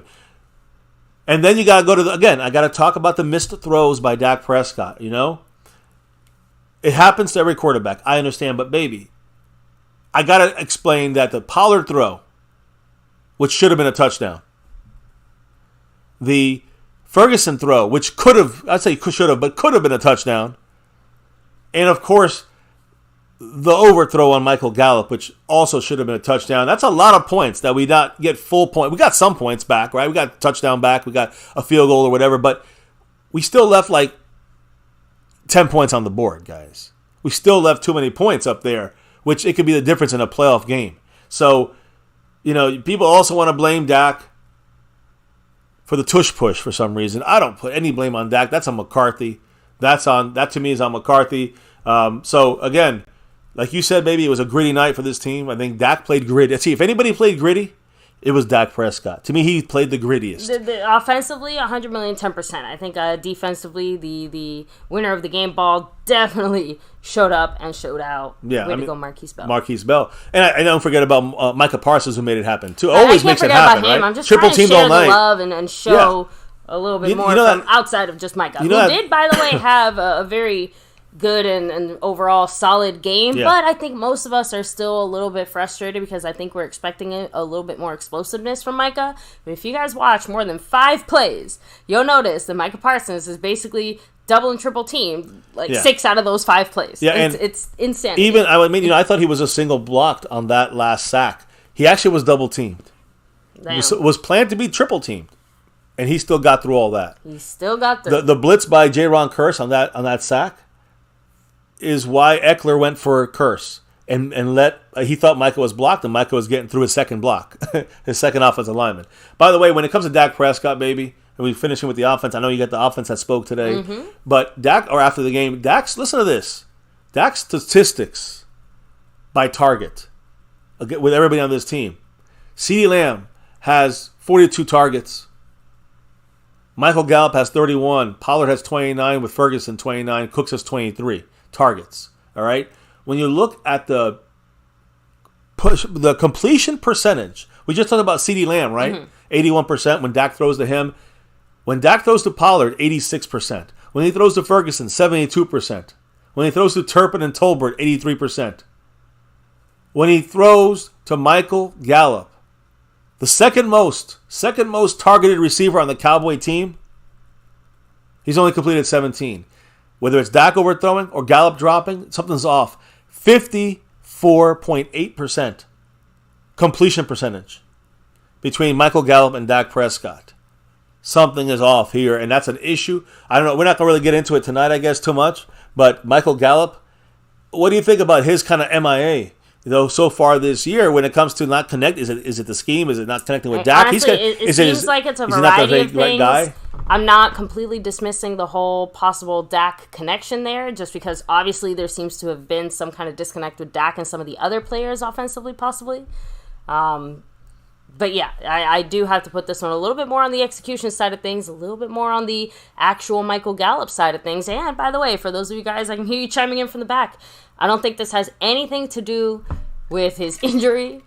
Just throwing that out there because it's 100% just a Butterfinger situation. We've seen, like, in the sense of we've seen Gallup. the ball hit his hands. It's not always like some weird, like, no, there've been catchable situations. But it's not even, I mean, that's just the examples, right? To me, it's also about the fact that he's not, whatever the reason is, 55% of the time when Dak throws to Gallup, it's completely, it's a 50-50 ball, basically. What's up with that when every single other guy on our team is in the 70s and 80 percentile of catching the ball? Yeah, and he is in the 50th percentile. The same everything. So in that sense, it's not like it's Dak. That's what I wanted to try to make clear there, right? Like, my point is that specifically Michael Gallup issue. Gallup seems to be, because you can point to lots of other things on our offense as far as problematic or whatever, but you know, sometimes it really is just a straight up execution problem. So I wonder if that's one of the reasons why I think again, I've said it the last few weeks so often, like, damn, it feels like we're not executing the way we used to. So Pioneer said, Gallup sucks, y'all. Come on now. And yeah, it seems like the Cowboys made, again, another mistake there, signing him long term. I think they hit the button on that deal for one more year to push it forward. That means he's here next year. Which is not good. And so to me, and this was an issue I said when we signed Gallup, not a smart signing without even knowing what he's going to look like. Similar to what I said about Terrence Steele, which I'm not saying he's doing bad or anything. I'm just saying he's not having his best year. And Terrence Steele is also coming off that double tear in the ACL, MCL, and we paid him a fucking, long-term contract. I know offensive linemen are tough, but I still need to see him in a full season. We didn't get that from Gallup. We didn't get that from Terrence Steele. So it's rolling the dice is my point. Rolling the dice. Let me see here. And hey, no, Eric, no one's gonna get bashed for their thoughts and their opinions here. Eric in the house. Much love. He's an OG here. Yeah. What did he say about, what was he saying? He said, I'm sorry, but I'm gonna be mad about this. We should have shot at RG again. What? You should. Oh, right guard. I don't know. I missed the context of everything he was saying there. Quarterback sneak was stupid, he said. So I think it's just bad play calling, and I think that's the frustrating part, because that's the part the good thing about this, guys, that can be changed. Did you mean Rico Dowdle? RD? GD? Randy Gregory. Oh, okay. Oh, whoa. I did not think you were talking about Randy Gregory there. Yeah, Randy Gregory would not be doing. Oh, you mean going after very him? much. Yeah, I think Randy Gregory got a sack with the Niners with the game he played against the last game against the Browns. So, but again, I don't know if the Cowboys even have a chance to get him on that field. Honestly, I don't know if he'll get on that field with the Cowboys. A lot of that has to do with also not messing with. You have to remember clearly the moves that the Cowboys have made. Let's remove all of our dreams about Micah Parsons being a linebacker in any capacity. Yeah, I listen. So much love to everybody, guys. Hit the like, hit subscribe, hit the notification bell, and of course, guys, much love to the sponsor of the week. 3 weeks in a row. A big mahalo to Mark. Mark Hosepian in the house. Yes, much love to Mark, who's running the board there for 3 weeks. Stubby 1085. He's holding on. He's hanging on. 20 points. That's a Tony Pollard holler right there. Stubby holding control of the stream, boss, but he's hanging on. The overall leader is still the Lunatic. Much love to the Lunatic. Skeptical fan, the gifting champion. Much love to him. He's also leading it this week. And no leader in the Cash App yet. So that's open. But Snug X, 10 weeks in a row for Snug. Is he going for the Micah Parsons? We'll see what happens. He's halfway to Jason Renfro's all-time record. So, baby, I know that Dak Prescott also spoke. I see Dak still on the screen. We talked about Dak, the connection with CeeDee Lamb, a little bit about Cooks, who had his best game of the year. I love this going forward. I mean, we didn't have the run game too established. I don't think we ran it the right way. We had to go outside. We ran inside. Tight ends have to be used more. One catch from Jake Ferguson. That's it. One catch from Jake Ferguson is all our tight ends caught yesterday. That Schoonmaker got to get the ball more. He's a second-round pick. We didn't even see him on that field, basically. So there's a lot of. You see how many things we can fix on this team on offense? We talk about offense, play calling. We talked about Dak. We talked about Gallup. We talked about the tight ends, the running game. We can fix this shit. It just has to be done. You just can't sit here and say we're gonna be stubbornly just go forward and just let it see what happens. You got to make some effort to fix this. So that is on Mike McCarthy. But now let me hear from Dak Prescott after the game. I know he was happy. Not as happy as I was, but I mean, again, I was very happy we all won, but he seemed like relieved after that game, after getting that win. A gritty game. He did play well, in the sense of, making things happen and making things, good things happen for the Cowboys that was not there because of the play calling. So Dak overcame the play calling, and he overcame the Chargers. You got to give him his flowers. You got to give him his props. What did Dak Prescott say, baby? Realizing that's maybe something that we could use. And he's actually talking about his mobility just in a general sense here. Damn right we need to use Obviously, the Chargers had some great coverage at the beginning of the play. McCarthy's always teaching about, extending plays past the original time. Dak got in there. These guys did a great job of coming open after, staying alive, the offensive line keeping their bodies on someone and giving me a chance to get out in different lanes. Yeah, it's funny that he said that, about extending the plays. That McCarthy's telling them to extend the plays. So this is more on Dak then, not getting out there on his own. And like he's holding himself back from extending the play, it seems like. Yeah. So Dak also added in there, I had CD in motion as an option for that, remember that play there where Dak ended up obviously running it in for that touchdown. Yeah. So he actually spoke, he said it. I had CD in motion as an option. Defensive end took Pollard. The other two guys ran towards CD. It just allowed me to cut up the field. Great play call, honestly. It wasn't necessarily sound on their end. Somebody has to have the quarterback. But not showing my legs and not running early in the year, I think played a part in that, and I was just able to go get it. Yeah, we almost fumbled that play there. It was not a clean fake handoff there. But basically just the overall lack of, running with Dak, basically. Well, the good thing about that, though, is that there was another option. It wasn't just like take it and run. There was another option that opened it up for Dak Prescott, which is CeeDee Lamb. And you know what I said at the beginning of it? We use very little. Like fifth worst in motion. And I say motion at the snap, not motion and then shift. It's a shift then. If you're motioning and then you stop and then they snap the ball. If you snap the ball while you're in motion, things like that touchdown happen, where you got to make the defense kind of guess a little bit sooner than they want to, and you see they overran it and let Dak go right by him because of the motion by CeeDee Lamb and the fact that they had to respect him in the run and the pass when it comes to CeeDee Lamb. Anyways, that's what Dak was talking about there. So, obviously, besides all those players, we finally got our first, real Brandon Cooks sighting, which is kind of crazy. Thank goodness. Dak said he was due for a night like this, and it'll only grow from here. Brandon Cooks in the preseason and offseason doing this stuff, working out, finally starting to show a little bit better here. You see his athleticism. And can McCarthy use him a little more down the field? We're edging that way. I know Dak's trying to get the ball to him over there, so... This guy got hops, guys. You see him get that first down on third down? That was a major, major play for us to take more time off the clock. Oh, yeah. Against the Chargers. Dak adding in there, me and that guy have put a lot of work into this thing. When they give him opportunities like they did tonight, he's going to take advantage of them, and I'm going to take advantage of them. So he's talking about Brandon Cooks again. Taking advantage of opportunities. Brandon Cooks did that. He had 2 catches every game. This was first time. He got a lot more than that and a lot more production.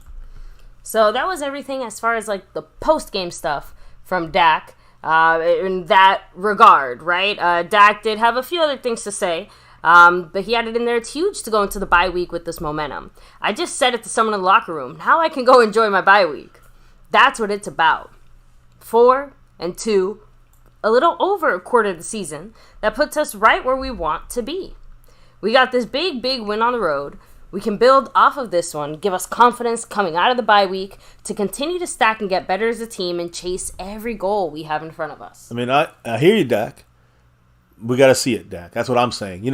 Micah Parsons today on his show, The Edge with Micah Parsons, he actually called out the media for criticizing Dak Prescott and the Cowboys more than Jalen Hurts and the Eagles. And listen, he makes a point, whatever, but the point I'm making is who gives a fuck? Micah Parsons needs to be focusing on the Cowboys and not talking on podcasts, on his podcast like this. But again, that's up to him. This is the way it is, right? This is the way that everyone's kind of doing their thing. And Micah Parsons, I understand what he's saying. I just think that he kind of looks like he's desperately. He's like, don't call out my. He's going. Listen, it's my quarterback kind of situation, like T.O. did, right? But to me, it's also like, why even respond to that stuff? Like, why even say that? He was saying like Dak Prescott moves the ball down the field much better yesterday than Jalen Hurts did. I mean, yeah, but I mean, we know who's been more consistent over the last year and this season. Last season and this season, who's been more consistent at that? It's been Jalen Hurts when it comes to the the fact that he got him all the way to the Super Bowl. So Micah just got, I don't know. I just wish Micah wouldn't talk so much. Can I just ask for that? But at least listen, defending his quarterback on his podcast, it is what it is. Anyway, sorry, baby. What else did Dak say? Dak was also asked if this was a must-win game, this past Monday night game. He said, yeah. Almost said, shit, yeah. Then he said, yeah. As far as the whole little tush-push failure, Dak joked and stole the words out of my mouth. He said, they didn't push my tush enough. Last night, you actually said that. They didn't push his tush hard enough, and they didn't do that. Also, it was a fucking tush play, because that was not a good play call, in my opinion. If they're going to call it, you better do better than that. That was not a good execution. They were probably not practiced enough. The Eagles have been doing this for over a year, so, we're stealing their shit. Come on. Just do something else. We should just quarterback snuck it, or just run the ball to a running back and let's get it. Although Cowboys don't have that Zeke-like guy this year. You see how that kind of hurt us there? We're going with Kellen Moore tush pushes in there.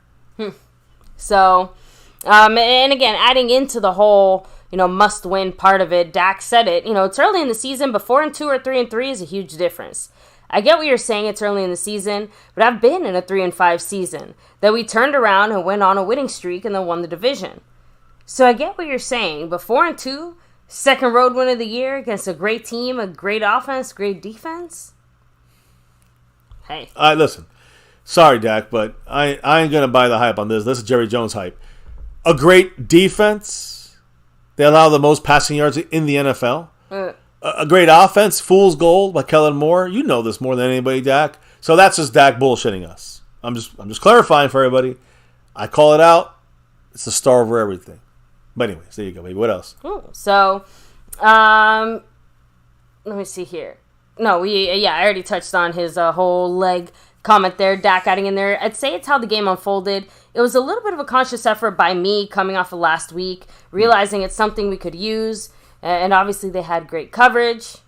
Let me really? see. It's kind of how it played out, but I think it's something that can benefit us. So, and he's talking specifically once again about him using his legs, right? So I didn't read the other part because we had already touched on some of that. But that's what I'm trying to say though, is that Dak literally just said in that comment there, just like McCarthy said it earlier, or he said it multiple times, Dak, that he chose to do this now. And that bothers me about Dak. Dak should have been doing this earlier than this. So he thought about it. He said, this will be something we can really use. Yeah, no shit, Dak. Not to be an asshole here, but yes, use your legs, Dak. And we know Kellen Moore held you back from using those legs, and Jerry Jones. So maybe he just was stuck on that, but you got to get unstuck on that. And you have to use your legs more often and be a little more fluid when you're, a little more smooth when you're running. I think he's kind of forgot to do that. So the fact that we got to see some of that now, and Dak being efficient while moving around, not running the ball necessarily. He ran a couple of times. That's great. But it was more of the movement by him opened up other lanes and other things for him. The last time he had a game like this, rushing yards, was against the Washington Redskins in 2019. That's when we went to the game, baby, and kicked off the year. The week before that against the Giants. Second week was on the road against Washington, and that's a stiff arm game where he stiff armed the Washington player. It was in Washington, and that was the game where Dak had the last game he ran for this many yards was that long ago. So just in 2019, it's crazy. Definitely a little bit. So outside of that, let me see. Dak Prescott also had some love to share in regards to Tony Pollard, saying that's a resilient play. And, of course, he's talking about, Pollard's, long-ass 50-something, 60-yard play where he almost, broke for a touchdown. Yeah, it looked like he was going to be gone. I didn't know he was going to get caught like that. That's crazy. Dak said it, to break out of a tackle there, Tony did a great job getting open and finding a window. As I got out of the pocket, I saw some grass in front of me that gave me an opportunity to run. But as I do, I try to keep my eyes downfield, looking for a tight end or receiver coming across. And here comes Tony out of the backfield. I threw him I threw it to him, and he went out and got a lot more than the play that I would have made.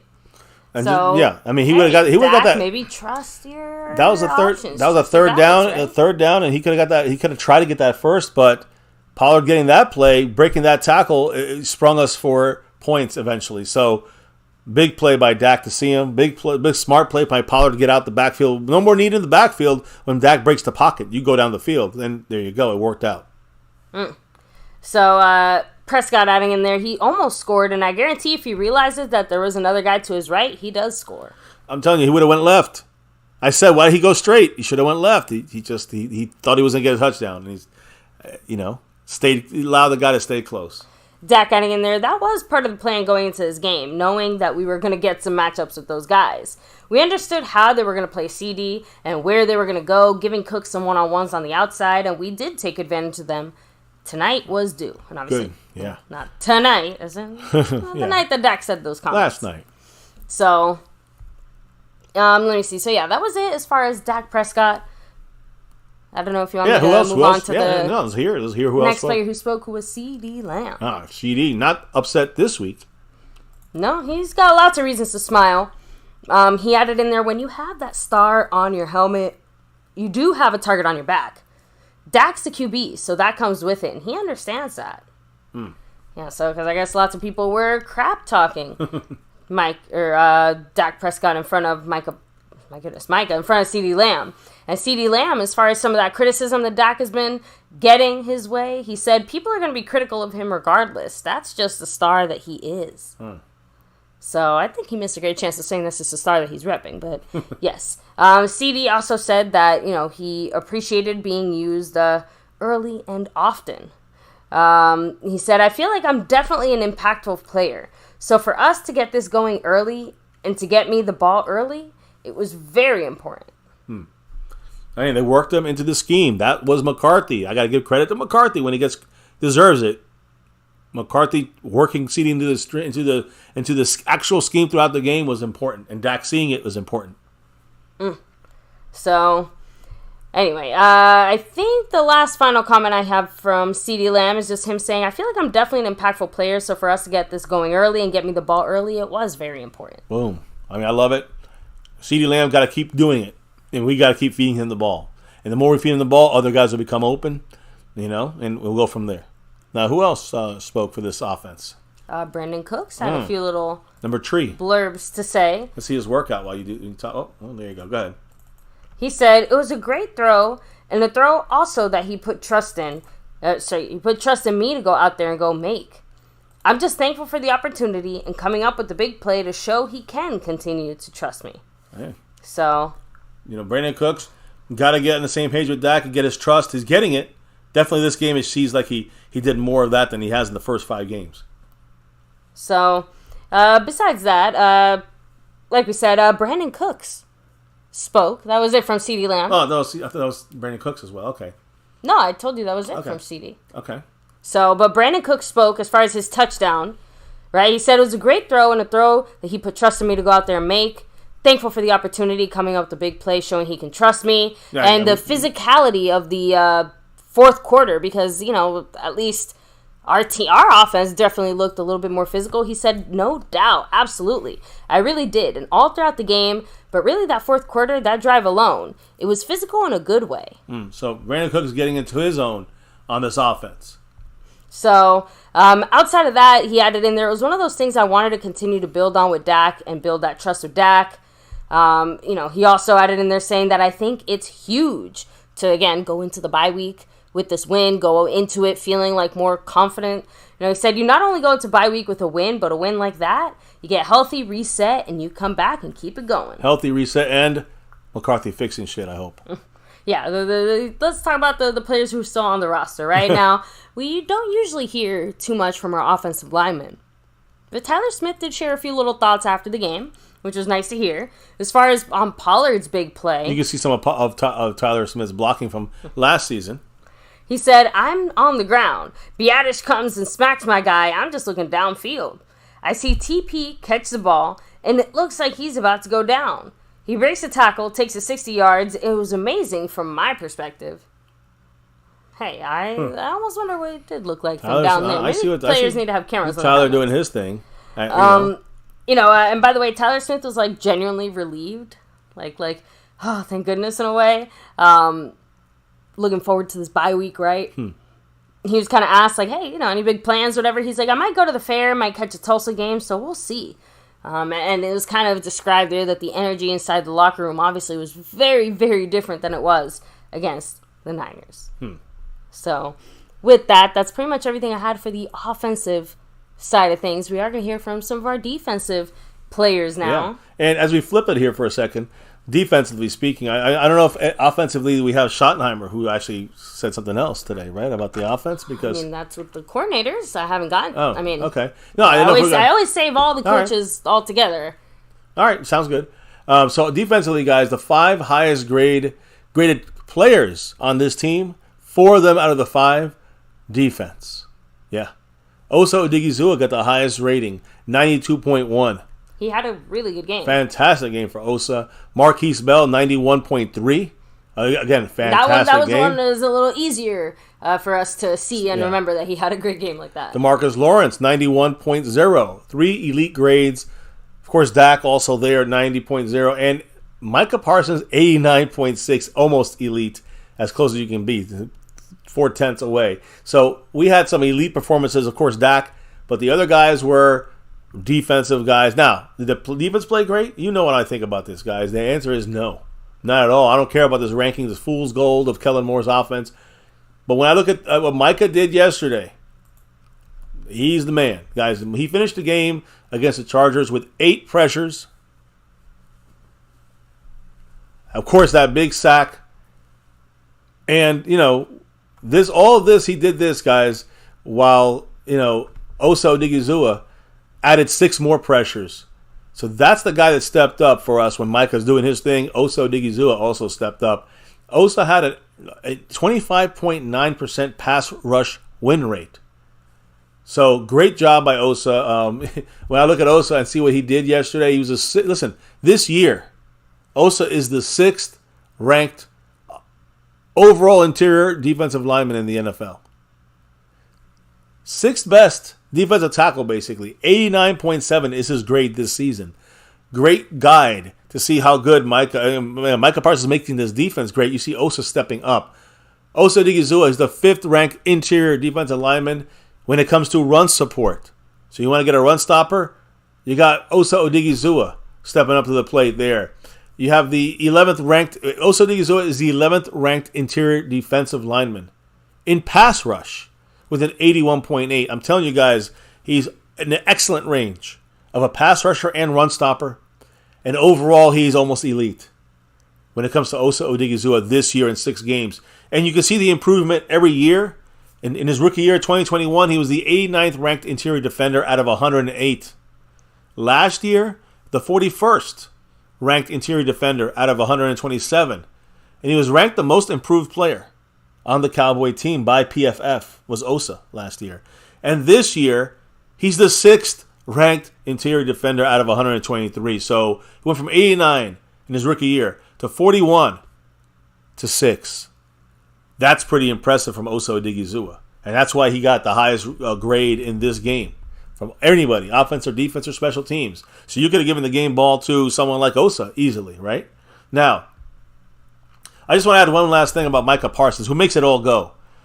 Again, if you think that the sack by Micah Parsons was the first good play he had, then you're not watching football. Maybe we haven't been watching the same game now. Yeah. And again, like I said earlier, I know Micah's not out there, causing the flashiest plays, but when you actually look at what he's doing and how he's contributing, he is a playmaker on every snap, even if, like I said, he's not getting a sack every single snap. Yeah, but he's getting those, again, 8 pressures. He had the sack, which was obviously tough to come by for the Cowboys. So, again, Micah dominated yesterday. He had, elite-like grades yesterday. And that's with minimal visual production from the layman. But you saw him getting triple-teamed. He still was creating things because other guys got in there and created pressure. DeMarcus Lawrence, he added 4 pressures, along with the 6 from Osa and the 8 from Micah. So, now, Dante Fowler, don't forget about him. He generated 3 pressures. He actually generated a punch the pregame and knocked off Austin Eckler's helmet. But Dante Fowler had 3 pressures, and he only had, listen to this, 7 pass rushing attempts. Out of those 7, 3 of them he brought pressure. That's an insane percentage there for Dante Fowler. He makes some dumbass plays sometimes throughout the season, but he has been incredible and efficient when it comes to as a pass rusher. That's one of the reasons. I know Marco Sepian asked, why don't we see more of Sam Williams? That's why. Because those 7, 8 snaps, 10 snaps he takes a game are incredibly efficient at pass rushing. Better than everybody on this team right now. I mean, other than Micah, of course. Let's be honest. But again, Fowler has been incredibly efficient pass rusher this year.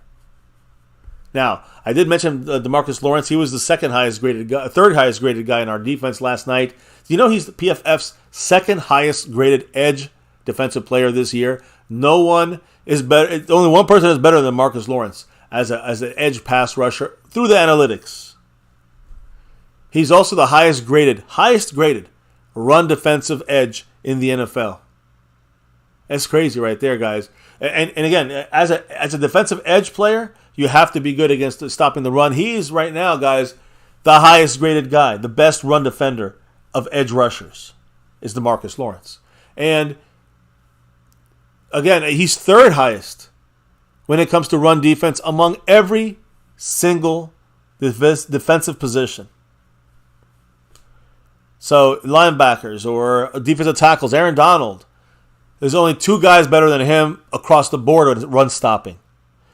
That's big for someone like our team that needs run stoppers all around, and a guy like DeMarcus Lawrence who brings that. He also, you can't sleep on his pass rush either. 22.7% pass rush win rate. He gets in there, gets a lot of pressure. He got 4 this game. He ranks 4th among all edge pass rushers with at least 100 pass rushing snaps. And he's 4th with that 22.7%, which is hard to keep up that number of winning the pass rush when you're rushing that often. So keep that in mind. So great job by our pass rush. Great job by the inside and outside. Even though it was not consistent enough, and to me it was more about the boneheaded plays, the penalties. We didn't have those penalties. We crushed this team on defense. So we got to get cleaner on defense because we will lose games when we make those mistakes like we saw last week against the Niners. You will lose games if you play like that in the playoffs. So keep that in mind, guys. Now, the Cowboys I will say this, I was worried about the run. The run defense and their running game. Eckler was a guy to watch. Guess what? Just like we know with Kellen Moore. What does Kellen Moore never do? He never really runs the ball too much, right? Kellen Moore don't run anymore. He never did with us. He doesn't run that much. So Kellen Moore, guys, when he sees, he gets a little too pass happy, we know how it goes with Kellen Moore, right? Of course. The Cowboys held the Chargers to only 53 rushing yards. I think Dak got as much as they did. 53 rushing yards on 23 carries. They ran 23 times all their guys and quarterback and everybody. The Cowboys allowed only 2.3 yards per carry. It's the second time this year the Cowboys held their opponent to 2.3 yards per carry. The other time we did it was against the Patriots on October 1st. So great job by the Cowboy run defense. Thank goodness that they don't, teams like the Jets, the Patriots, you can say, and again, the Chargers don't push the run, don't stick with the run. I think that would hurt us in the long run. This is not a blowout game. They were close the whole time, so there was no reason for them to abandon the run. But we did stop the run, and we made a concerted effort. You got to give it up to the players, but of course, Dan Quinn, the scheme. I saw something different after that first drive. We kept our players from attacking fully, and we kind of just stopped in the gaps and waited for the running back. That made a difference to slowing down their run abilities. The Cowboy defense allowed Austin Eckler 1.9 yards per carry. Under 2 yards per carry for Austin Eckler. So not a good comeback from him after his injuries. A great job by the Cowboy defense. When it came to that front seven, great job. Now, I do want to add in there, one of the guys in the front seven is Marquise Bell. And I know he spoke after the game, but Marquise Bell, guys, I think McCarthy said he got the game ball. Marquise Bell, yes, he did. So Marquise Bell, getting the game ball for a reason with his win over the Chargers. Mike McCarthy had said that, but Marquise Bell was fantastic. He was dominant in run support. All right? A nightmare for Austin Eckler. He had that huge hit that caused the pass breakup against Eckler. Remember that one, guys? And, of course, that sack on Justin Herbert, which was pressure and sack, it was negated by a penalty, of course. That came off the board. But, man, what a game from Marquise Bell, stepping up in a big way. I love the way Dan Quinn's using this guy. This is one of those positives on the defense. Marquise Bell had 7 total tackles yesterday. This guy had 4 solo tackles and 5 defensive stops, which is stopping that run at or beyond or behind the line of scrimmage. Masterful run support from the man, number 14 here. Forget Jabril Cox. Marquise Bell stepping up in the main way. In coverage, he was targeted 5 times. He only allowed 3. He allowed 3 catches for 36 yards, so there's some coverage issue there. But only 1 catch resulted in a first down because the other 2 catches were just too far away from the first down marker to make any kind of effort there. So again, good job by Marquise Bell outside of the one long first down that he allowed. So Marquise Bell, great game. And again, had a crucial defensive play on 3rd and goal. You guys remember the shifty run there by Eckler? He stopped them on the goal line and forced them to have to, make a decision there, guys. And again, Marquise Bell, great job on the goal line on 3rd down to make them. I think it was a field goal he forced them into. And then Marquise Bell also led the Cowboys on the team in stops.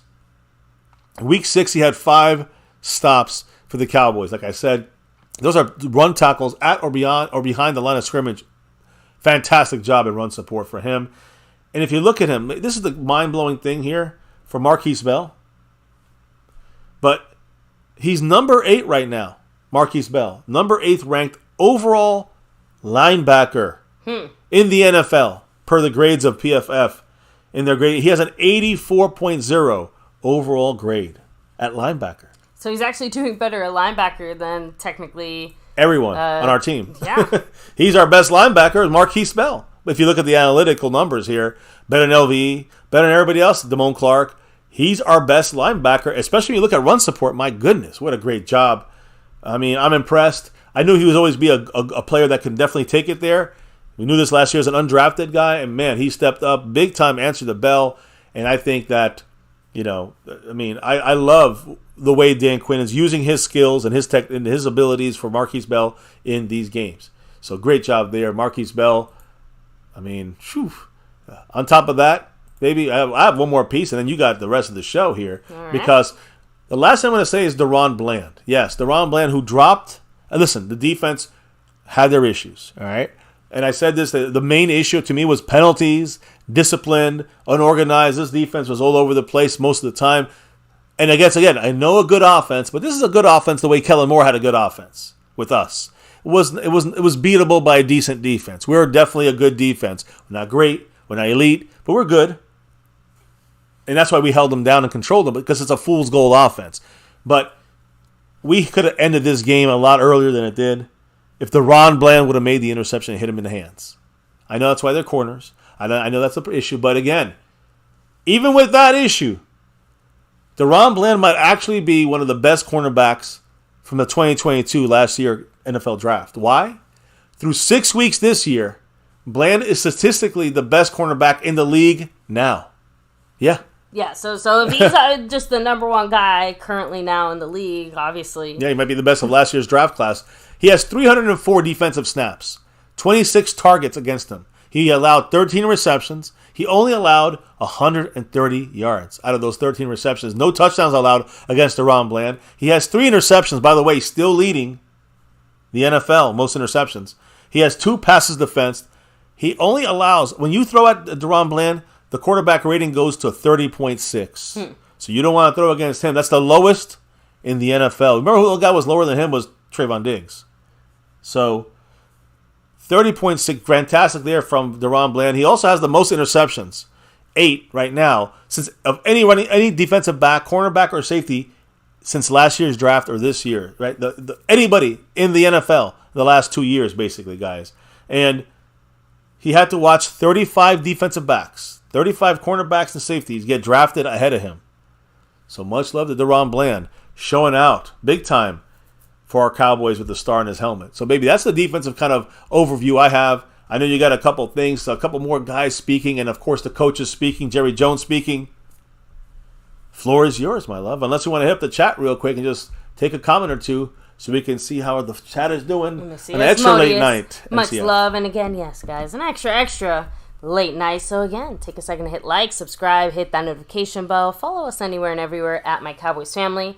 Hop in the Discord, link is in the description box down below. And an extra special shout out to the people representing on the MCF board, not just the people who dropped the love tonight so far, but of course we're talking sponsor of the week, 3 weeks in a row, Marco Seppian. Much love. Shout out to the stream boss, Stubby 1085, still holding on. Tony Pollard style. And of course, Snug X, always staying skeptical. 10 weeks leading the pack. 10 weeks in a row for him. Nobody in the Cash App lead. Got skeptical in the gifting lead, in the gifting championship and the lead with against Justin D right now.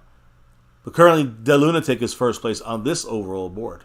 Much love to The Lunatic in the house and everybody else in the house. Yes. Dropping the love tonight, The Lunatic, Skeptical Fan, Calvin Richard, Jason Renfro, Landlord from Alabama, and, of course, Marco Seppian. Appreciate everybody in the house. Go Cowboys. So ahead, baby. Who spoke up first? I'm sorry. The chat. I'm sorry. I know you keep kind of bouncing back and forth. I'm a little bit confused there, but it's okay. Thomas Gary said we had many opportunities to end the game last night. Mike Aldana said Bland could have had a pick 6 yesterday. Yeah, that kills me. Yep. Eric Black, take it easy, have fun. And by the way, yes, I know lots of you guys here in the chat are Rangers fans, so I know you guys are having good luck to the Rangers. Really good day. Good luck to that. Let me see. Xavier Hidalgo, what's up? Pioneer said we were better with Jefferson opposed to LVE. I mean, we'll see. I don't know. They didn't even use Jefferson on defense as much. They used a lot of Marquise Bell, though. Let me see here. Bell plays bigger than his size. Agreed. Asmodeus. Agreed. So, kind of going back to the quotes and the things that our players said. DeMarcus Lawrence just had one little quick blurb here.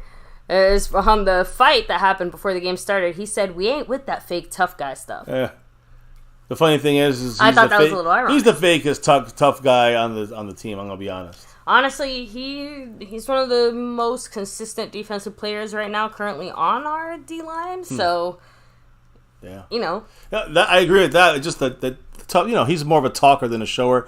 To this time, at least this year and last year, he's doing a lot more showing. Finally, that's good. That is good. But it's the tough talk from him is kind of falls on fake ears as far as that goes. I don't think that's real from DeMarcus Lawrence. So, that was pretty much it from D-Law. D-Law. After that, Micah Parsons spoke. And on his final drive sack, Micah Parsons said, "Always, anytime I get an opportunity in the game, I'm waiting for him. And I feel like that's my moment. That's when my teammates are looking for me the most, and it feels good to come up with a big play for them." Yeah, I do agree that was the... he had to step up, and he did it, but it's only so much you can do when you're getting triple teamed. Micah, it wasn't just about stepping up to me. To me, Micah Parsons, it was about Micah Parsons just keep attacking. It's going to happen. And they had to send more guys out to pass, and some good defensive schemage there by Dan Quinn equals Micah with the big sack. And the next play with the pressure equals the big pick. So, as far as what this win means to the team, obviously after that loss, he said the win was good. It's good to always get back on track. That's our record, to prove the naysayers wrong. He also added in there a little bit more, got to be patient, wait for your opportunities. It was just about moving me around so that I can make plays and things like that. And he's just obviously talking about just a general scheme and the loss of too many players on defense, right? Gilmore actually chimed in real quick with some of his thoughts here, saying it was big. It was a back and forth game. We were able to make a play in the end. No matter what happened, we kept competing, good or bad, and we just kept fighting. We tried to keep him out of the end zone, and it wasn't perfect, but we were able to make enough plays and forget about the bad ones. So remember, it's not perfect, and that's what I hope they take this into the bye. A lot to fix on the defense still. He was kind of asked, what about, everything else? He said, as far as the interception, right? Big interception to end the game. Yeah, so he said, I just stayed in my back pedal. I broke on the pass before he did, just trusting my technique, and I was able to make the play. And to get healthy, we've had a rough couple of games. We need to get better, do better in these upcoming games, and just go from there. It's big, because the more games you play, the bigger the games get, and it feels good. to get this win. All right, just look. I hope that for him and Cooks, it's a turn of the page, a turn of the corner here for really waking up for our Cowboys as new, fresh faces repping that star. So that's my hope. But he has to get better, Gilmore, because he's been beat a lot of plays. We've been seeing him trailing. He gave that big touchdown to the Jets. He's trailed a lot in this game and against the Niners. He's got to somehow, I don't know what it is. We got to get better. That's why you're hearing the rumblings of Patrick Surtain or something. I doubt it happens, but Gilmore currently showing that, his value there as a veteran, and it still has a lot to give as a starting cornerback, obviously. So, and that was it from Micah Parsons and Gilmore there. But Marquise Bell also shared a few of his thoughts as well. As far as his big performance, he said, "I took it the same way I take it every weekend. It was another game, and the team was behind me the whole time to make sure that I was right and confident in what I had to do. They played with me the whole night, and it helped a lot." Hey, whatever works, right? As far as being a very versatile defender under Dan Quinn's defense, he said, "I went in with eyes wide open. Anything that Dan Quinn needed me to do, the team needed me to do, I was willing to do it." So, and he did it because he himself head first into that. Dan Quinn, he's trusting Dan Quinn, and Dan Quinn's the guy to trust when you're a defensive player in the NFL.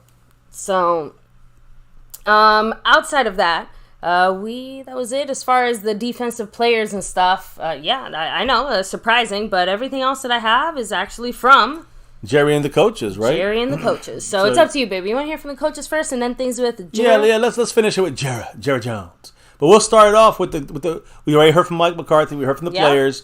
Now let's hear from the coordinators here. Yeah, well, we got a couple guys. We're gonna start with Quinn. We're gonna start with the offense. How are we gonna do this? I'm gonna do it actually. I'm actually gonna do it backwards and start with Quinn and then go to Schottenheimer, just because some of the Schottenheimer points are addressed as well by Jerry. And I think there's a little bit more of a crossover there. All right, so let's start with the Quinn man, DQ, who, again, I give him a lot of credit, but I still say suspect a little bit on the run defense. He definitely did better this game with that. I know, still have to get rid of the dumb fucking penalties. I was just about to say, let's hear what Quinn had to say. So he compared Micah's sack in the fourth quarter to the way that Larry Fitzgerald plays receiver, saying there's going to be days where it's hard and they're not allowing you to do what you'd like to do and be aggressive. I'm sure as a receiver they've felt that way, getting doubled, clouded on plays. But when there's this moment, the break, when there's the chance that you go and you deliver, that's really making somebody pay. And hey, I have to agree with that statement. Dan Quinn made the Chargers pay, but again, I wish it was a little more consistent, a little more clean from Dan Quinn. Quinn also threw in there this interesting comparison to like Usain Bolt to the players this week or something, saying all week we talked about running our race. I thought that was an important message for us coming off last week. We used Usain Bolt in saying he wasn't looking in lane 4 at Justin Gatlin. He's just worried about what he has going on. We didn't look in lane 4, and we needed that. And I think that's the point. Is like, you're not looking to see how they're doing. You got to look what you're doing. And I just saw the Cowboys messing up a lot, so I hope that they got back in their lane, not just for this game, but for the rest of the season. It's up to Dan Quinn to get it right for them, make sure they are on the right track. I agree. He also added in there, we haven't had that where we had to go into the deep waters of the last 2 minutes of the game in this season. Coming off a loss, we weren't looking for anything to be easy, and it wasn't. That's exactly what we needed. So, even he said they weren't necessarily looking for no challenge. They wanted that challenge to meet it head on. So, of course, Quinn was actually, once again, lots of love for Marquise Bell here. Rightfully so. He's done a great job. He added in there, man, I was pleased with him. I felt the speed. I felt in the running back coming out of the backfield, the contact, the hitting. I saw that happening. So, there we go. Everyone's seen Marquise Bell stepping up in a big way. Dan Quinn obviously put him there to do it. Dan Quinn sees it as well. He also added in there, I was pleased with Damone too. With Leighton getting hurt, Damone was having to play a different position. To see those two really step into that space and want to be counted on, I think it's one of the best feelings for a player.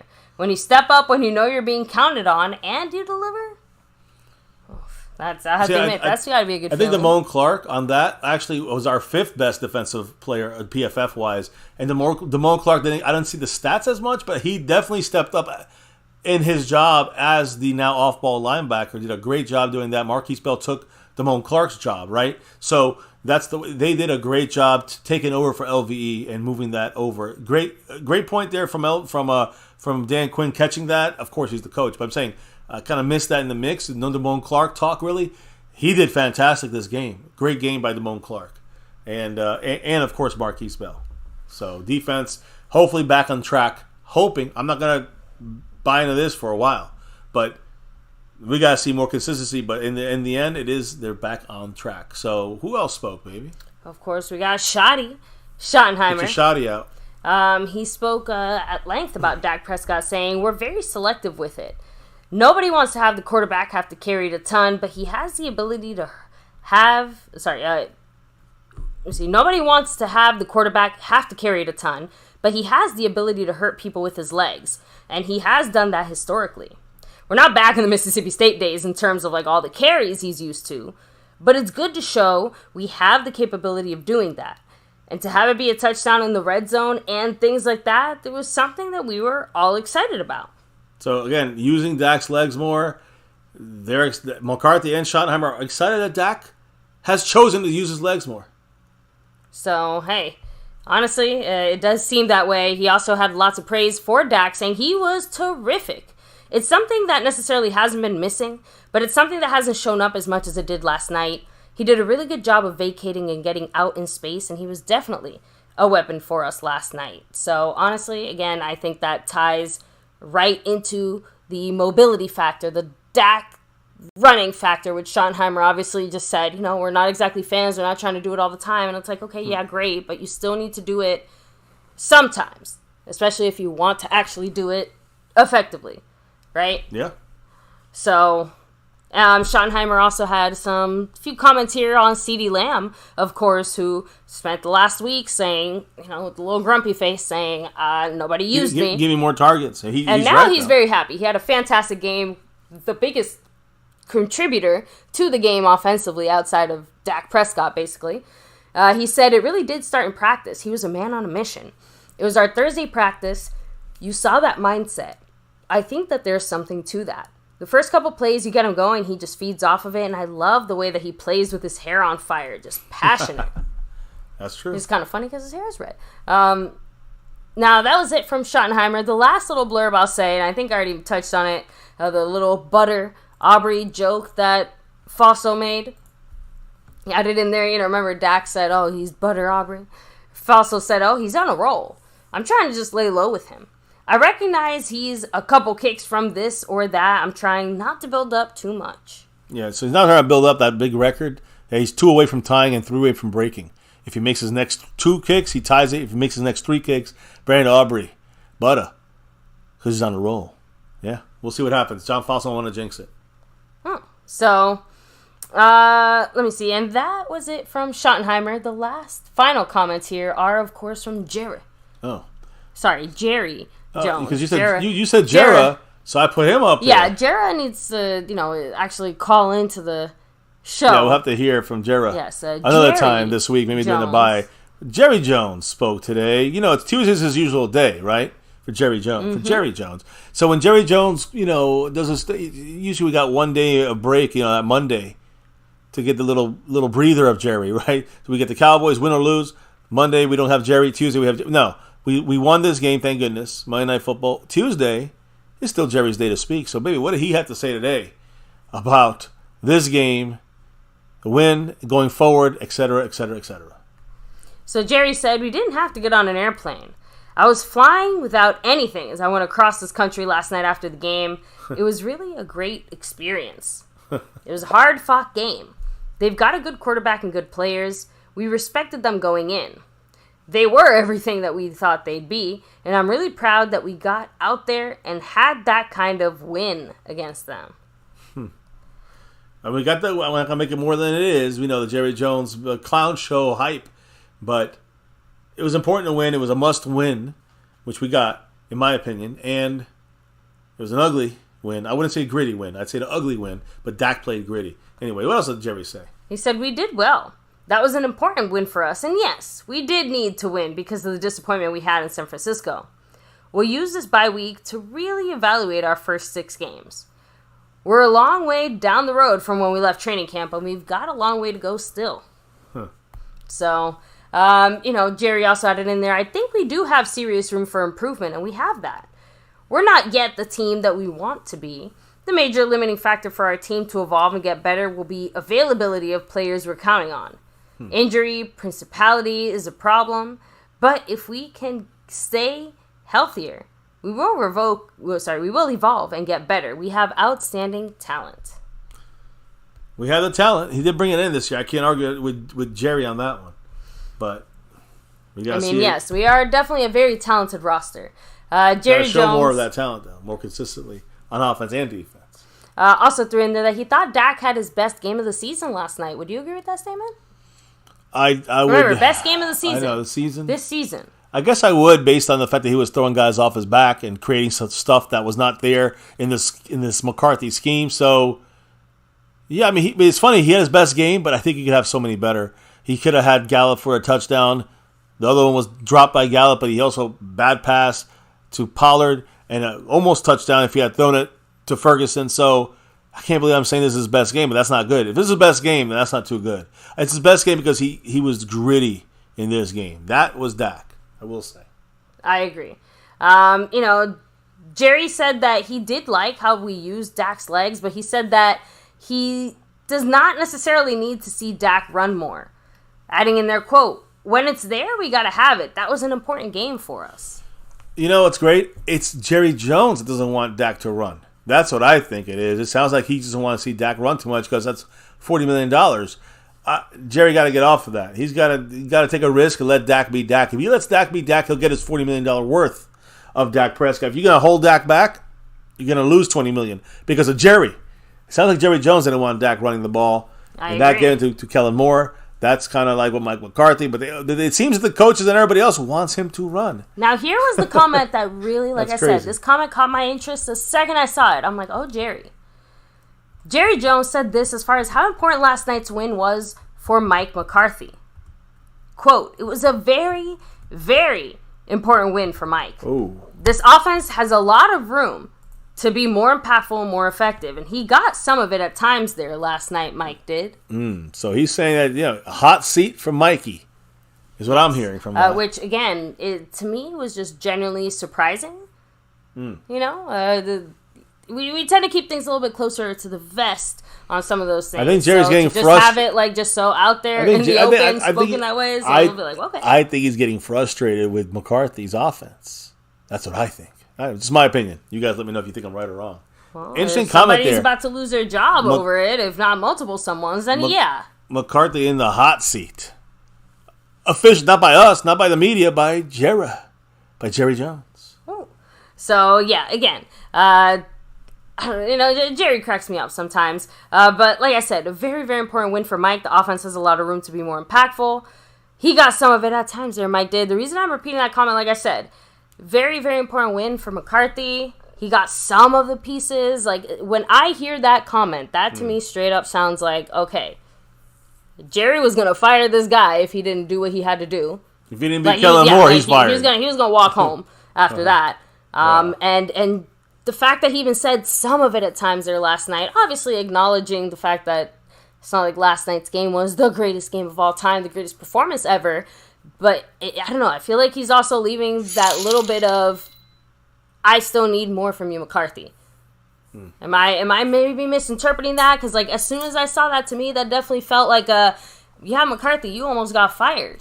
A lot of people are like, what about the clock management by McCarthy? That in itself could have been just an issue there. Gallup went out of bounds, 45 seconds left, and wound the clock. Meaning, who wound the clock? Who let the clock run? It's McCarthy. Why aren't people making a bigger deal about this? You know why? It seems like some people upstairs were not letting McCarthy know about the clock was still running. And he said that, sometimes people lose track of the actual visual sight of the clock going on there. But come on. And he's a fucking... This is not the first time it's happened to McCarthy. So, you know what? I understand Jerry's frustration. I understand 100%. This cannot keep. This is like the same thing's happening with this player or that player. Same thing's happening with this coach. And he keeps not able to see the goddamn clock. Not the first time this happened. But yeah, we honestly need to hire someone whose only job is to watch that fucking clock. Shit, I'll do it. I don't even know what to say anymore. I'll do it. Oh. Anyway, I guess, like I said, the most surprising part is, like I said, I knew McCarthy was maybe in some danger. I did not realize that he was his seat was that toasty warm. Yeah. By the way, back-to-back, drops here from the I just man, saw one Marco go through Sepien. because we got Stubby to 18 points because of Mark's J. Lou $2 holler. What did he said, good game versus a very bad defense. I'm so tired of this bullshit. Mark, we are paging it on the same. You know what I mean? We're on the same page here on this. The Jerry Jones hype media fucking blowing smoke up our asses. I hate the BS, but, I like to hear the spewing of this. So, sometimes they spew a little fact comes out. Usually it's just diarrhea. Much love to Mark with another $2 holler. Stubby to 16 points on the stream, boss. He's hanging on. A similar mindset. He said, I'd prefer a prostate exam to hearing JJ and Tough Talk. We're sparing you, Mark, because we're not reading. Yeah, no offense. You're not hearing Jerry. Listen to Jerry. No offense. I think I'll listen to Jerry. You guys can get examined all you want. I'd rather listen to Jera Jones. That's a good one. Jera Jones should be reading these. So outside of that, by the way, remember the tush push? Yes. By the way, Mark pushed into second place now on the overall board behind the lunatic. But yes, the tush push. That arrow and Dak said he didn't push my tush enough. Yeah. What about that? What did Jerry say about that? Jerry said, I'm all for it. I like the play. I think Dak is an excellent sneaker. I was just surprised we were stopped, and I completely agreed that was the play to run. So he's backing McCarthy on that, which I thought was a stupid play. He's backing it. But all right, I mean, I don't know what to say. Jerry seems to be a little backward. He's threatening. It sounds like he's threatening McCarthy's job, and then in the next moment, he's loving the tush push, which didn't seem to be a good play call for the Cowboys. It seemed they practiced it for 2 weeks. The Cowboys, did it once last week, and they failed this week. The Cowboys haven't been doing this that long, but they're copying the Eagles, and obviously, that's lame, in my opinion. So, lots of ways to be lame in lots of regards, but Jerry also said this, as far as I remember, that last play where we settled for a field goal instead of trying to do a little bit more before the half. Yeah, that's what I was just talking about. Yeah, Jerry said this is not an impassioned response to your question at all, but I thought we should have tried another pass in the end zone and used the clock accordingly.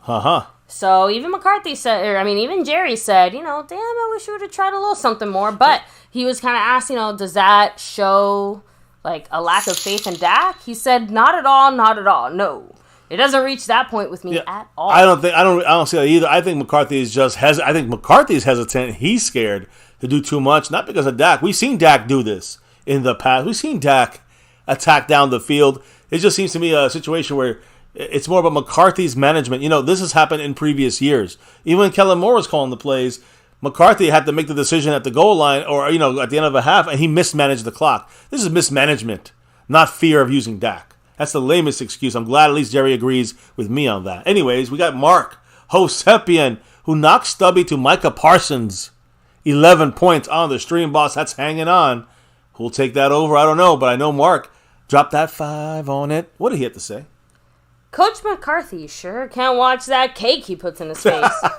I hope Peyton is fired and we nab him. You really think Jerry Jones tells McCarthy to play player X? I don't think he has to straight up come out and say it. Remember, some things are just maybe brought up in a specific way in a meeting. Honestly, Jerry can be subtle when he wants to be.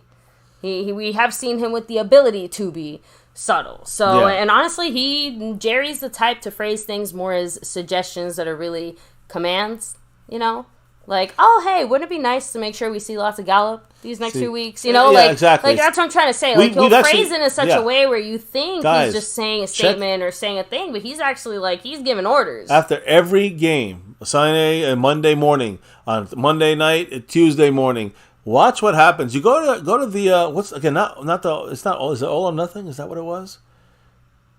The NFL thing? Yeah, not the Hard Knocks, but the All or Nothing. Yeah, I think it was All or Nothing. That was a special behind the scenes there. They followed Garrett and that group, and you see Jerry Jones in the morning meetings, in that morning meeting after the game, and you see Jerry and Stevens making suggestions on what they would like to see. what do you think Kellen Moore is going to do when he was here with us? He's going to listen. And it sounds like I don't know if it's McCarthy that wants to listen. He's got to. But it sounds like also Dak is all in on not running that much until now. I think Dak finally woke up a little bit, because it seemed like Dak was also kind of hypnotized by just don't run too much, old Dak. We want to keep you healthy all year.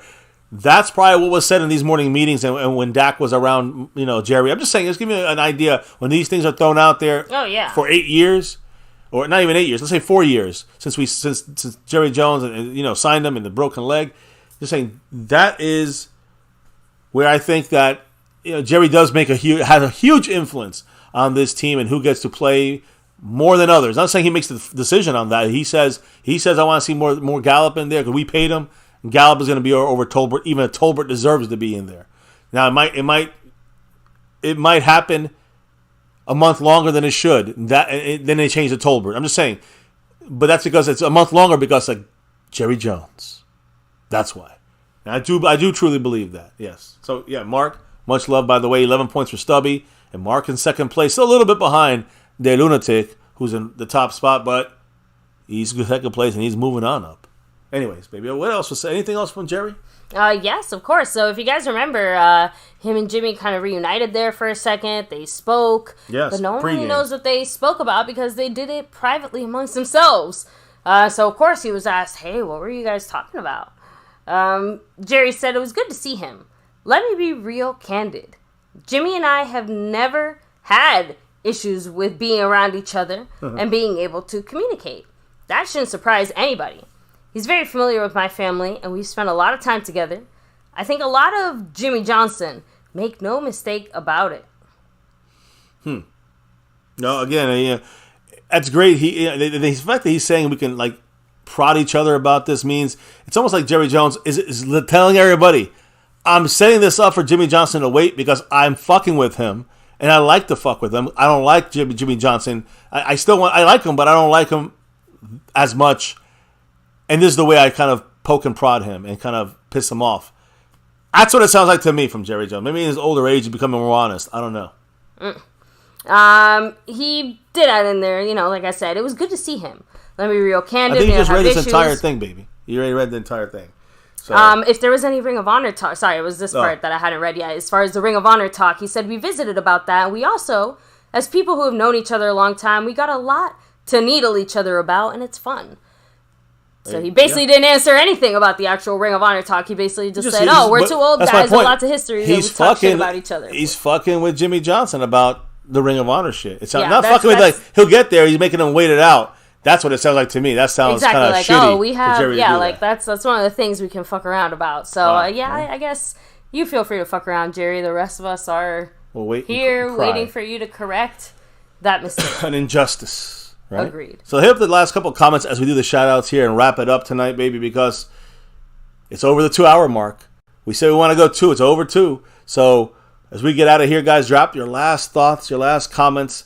As I do say, Marco Sepien, 3 weeks in a row, going for 4 maybe. He's in second place on the board. Much love to Mark, our sponsor of the week. Much love to Stubby, holding on, hanging on, with 11 points, Micah Parsons style, as our stream boss. And, of course, Snug X. Much love to Snug. I know he's in the chat a little bit. We know why he's here. Because he's got 10 weeks in a row as the king of the Cash App. 2.5 months of domination. Halfway to Jason Renfro's all-time record of 20 in a row. Jason Renfro up there. 6th place, like I said. In 1st place, De Lunatic on that overall board. Much love to him. You see Skeptical Fan, the big gifting champion. He is currently in 1st place this week against Justin D. 2-1 on the gifting battle. He wants to repeat. We'll see. And by the way, Cash App leader, no one in the Cash App right now. So it's empty. Actually, no, Skeptical Fan. Oh, I didn't see because he dropped through the Streamlabs, remember? Oh, Skeptical. That's true. Actually, you're right. Skeptical Fan, because he went through Streamlabs, officially is in the league. Oh, that's a good catch, baby. See, I got you. I'm on this. I have my moments. But yeah, let me keep rolling here with some of the shout-outs. Yes, and quick comment, if you can. I know we haven't hit the comments up too much tonight because a lot to do on these recap nights. We have a nice long bye week to be able to discuss everything with the MCF family here, right? Bruce got the Toxic Juice and stuff saying, just want to say McCarthy could do better. Still glad to be able to get rid of Pizza Boy. Yeah, agreed here too. Yeah, again, moving on from Kellen Moore, regardless of who we replaced him with, had to be done. Like, there's no ifs, ands, or buts about it. The fact that McCarthy has shit the bed is unfortunate, but irrelevant to that point, right? So just moving on from him was huge. Asmodeus much love saying Jerry Jones always wants to compare cucumbers with Jimmy Johnson. So, well, I can tell you right now who's got the biggest cuke. Mike Aldana said Jerry Jones implying suggestions without actually stating it, right? Like, yeah, that's kind of how, like I said, that's how I feel like Jerry operates when he's trying to be all, you know, slick with it. Yeah. So, because trust me, he has no problem telling McCarthy what to do with his team. Much love to Ketchup Productions. Yeah, Ketchup Prod. Yeah, Prod, but it's a production. Sure. Much love to Ketchup Productions. Appreciate you. Welcome to the family. Go Cowboys. Okay, I'm sorry. No, all good. So, of course, Dirty South MVP, the clown show face. Mike Aldana throwing out there, Jerry only ever hires yes men. That's very true. Other than Bill Parcells, who was brought in to get the AT&T Stadium voted on by the fans to bring it on down. And Mike Aldana said, I thought that was Shoddy's job as far as time management. Like, wasn't time management supposed to be Sean Hammer's duty? You know, I don't know. Like I said, I don't even know what the fuck he does. I'm not sure, but the problem is McCarthy said it was on him.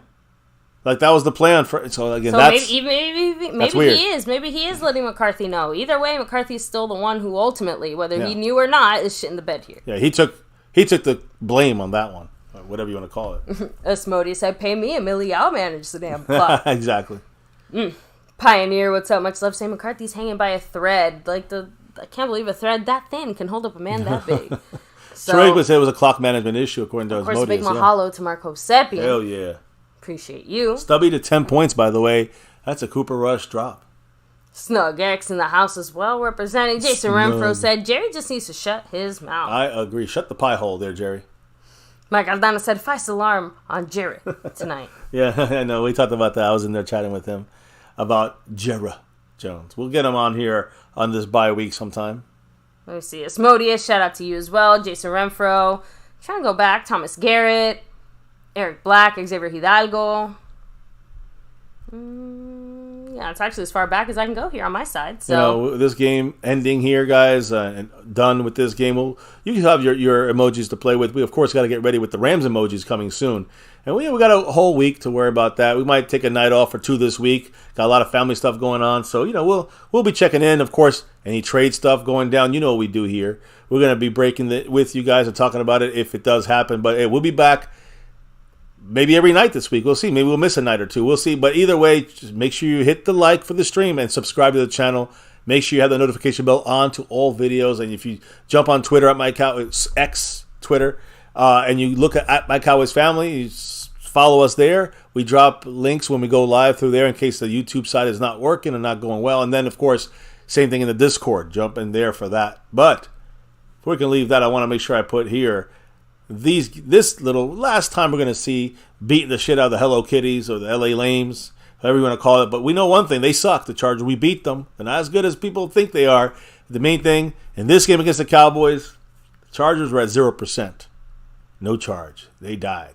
And we helped slaughter them, although we almost gave them a chance to get back. Yeah, that's one dead battery. End of the Chargers. We're done with them. Moving on. Close this book.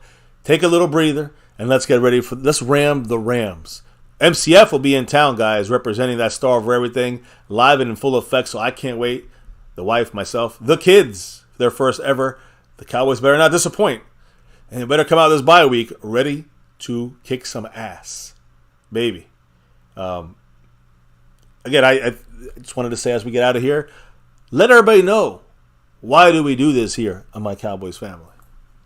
It's that navy blue, that silver too, and that star over everything. Win, lose, or draw, good, bad, or ugly here. On MCF, we always rep this star over everything.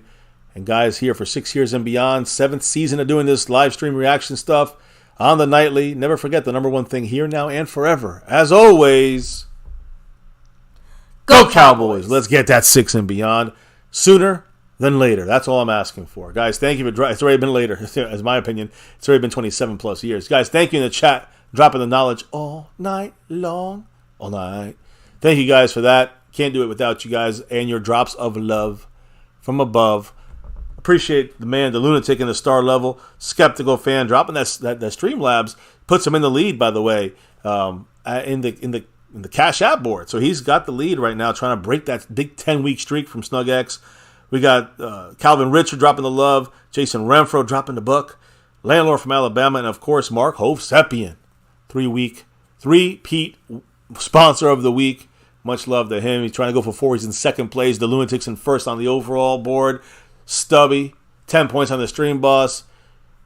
Skeptical fan, staying skeptical as our champion in the gifting membership and trying to go for a repeat. Is in a battle right now with Justin D. Baby, that's it here. We clocked out, dropped out for the night. Relock and reloading tomorrow or the next day here on My Cowboys Family for a lot more Cowboy news, info, and updates. But baby, before we can officially drop out for the night, what do we got to do?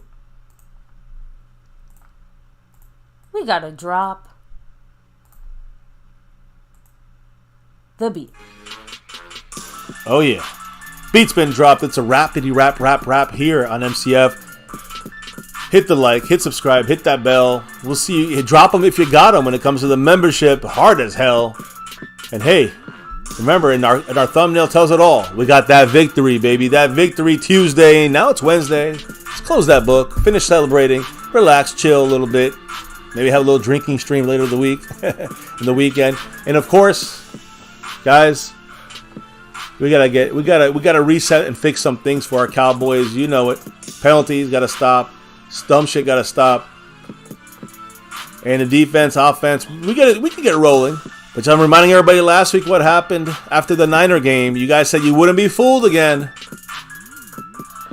Let's not be fooled again when it comes to what the Cowboys got to prove to us to really say, hey, we're a team to be reckoned with. We're good, but we ain't there yet. Here at MCF, we want that 6, so we got to get there. We got to get there if you want to get that 6. Right now, we're not there. We're always hoping, pushing, and cheering on our Cowboys here on MCF, where it's about that navy blue. That silver, too. That star over everything. Never, ever forget the number 1, numero uno thing here on My Cowboys Family. It's you guys, the family, the fans. Much love to all. Can't do this without you guys. Have a good night. Once again, stay safe. We should be seeing you tomorrow or the next night. Have a good one. Peace out. And never, ever forget, no matter what, here in MCF, go Cowboys!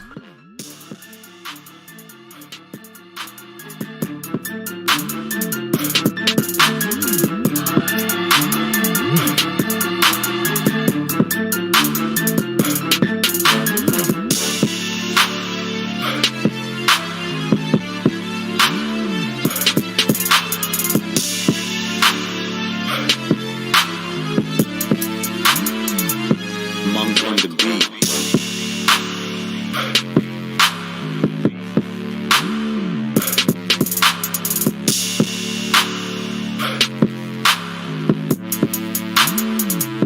Monk on the beat.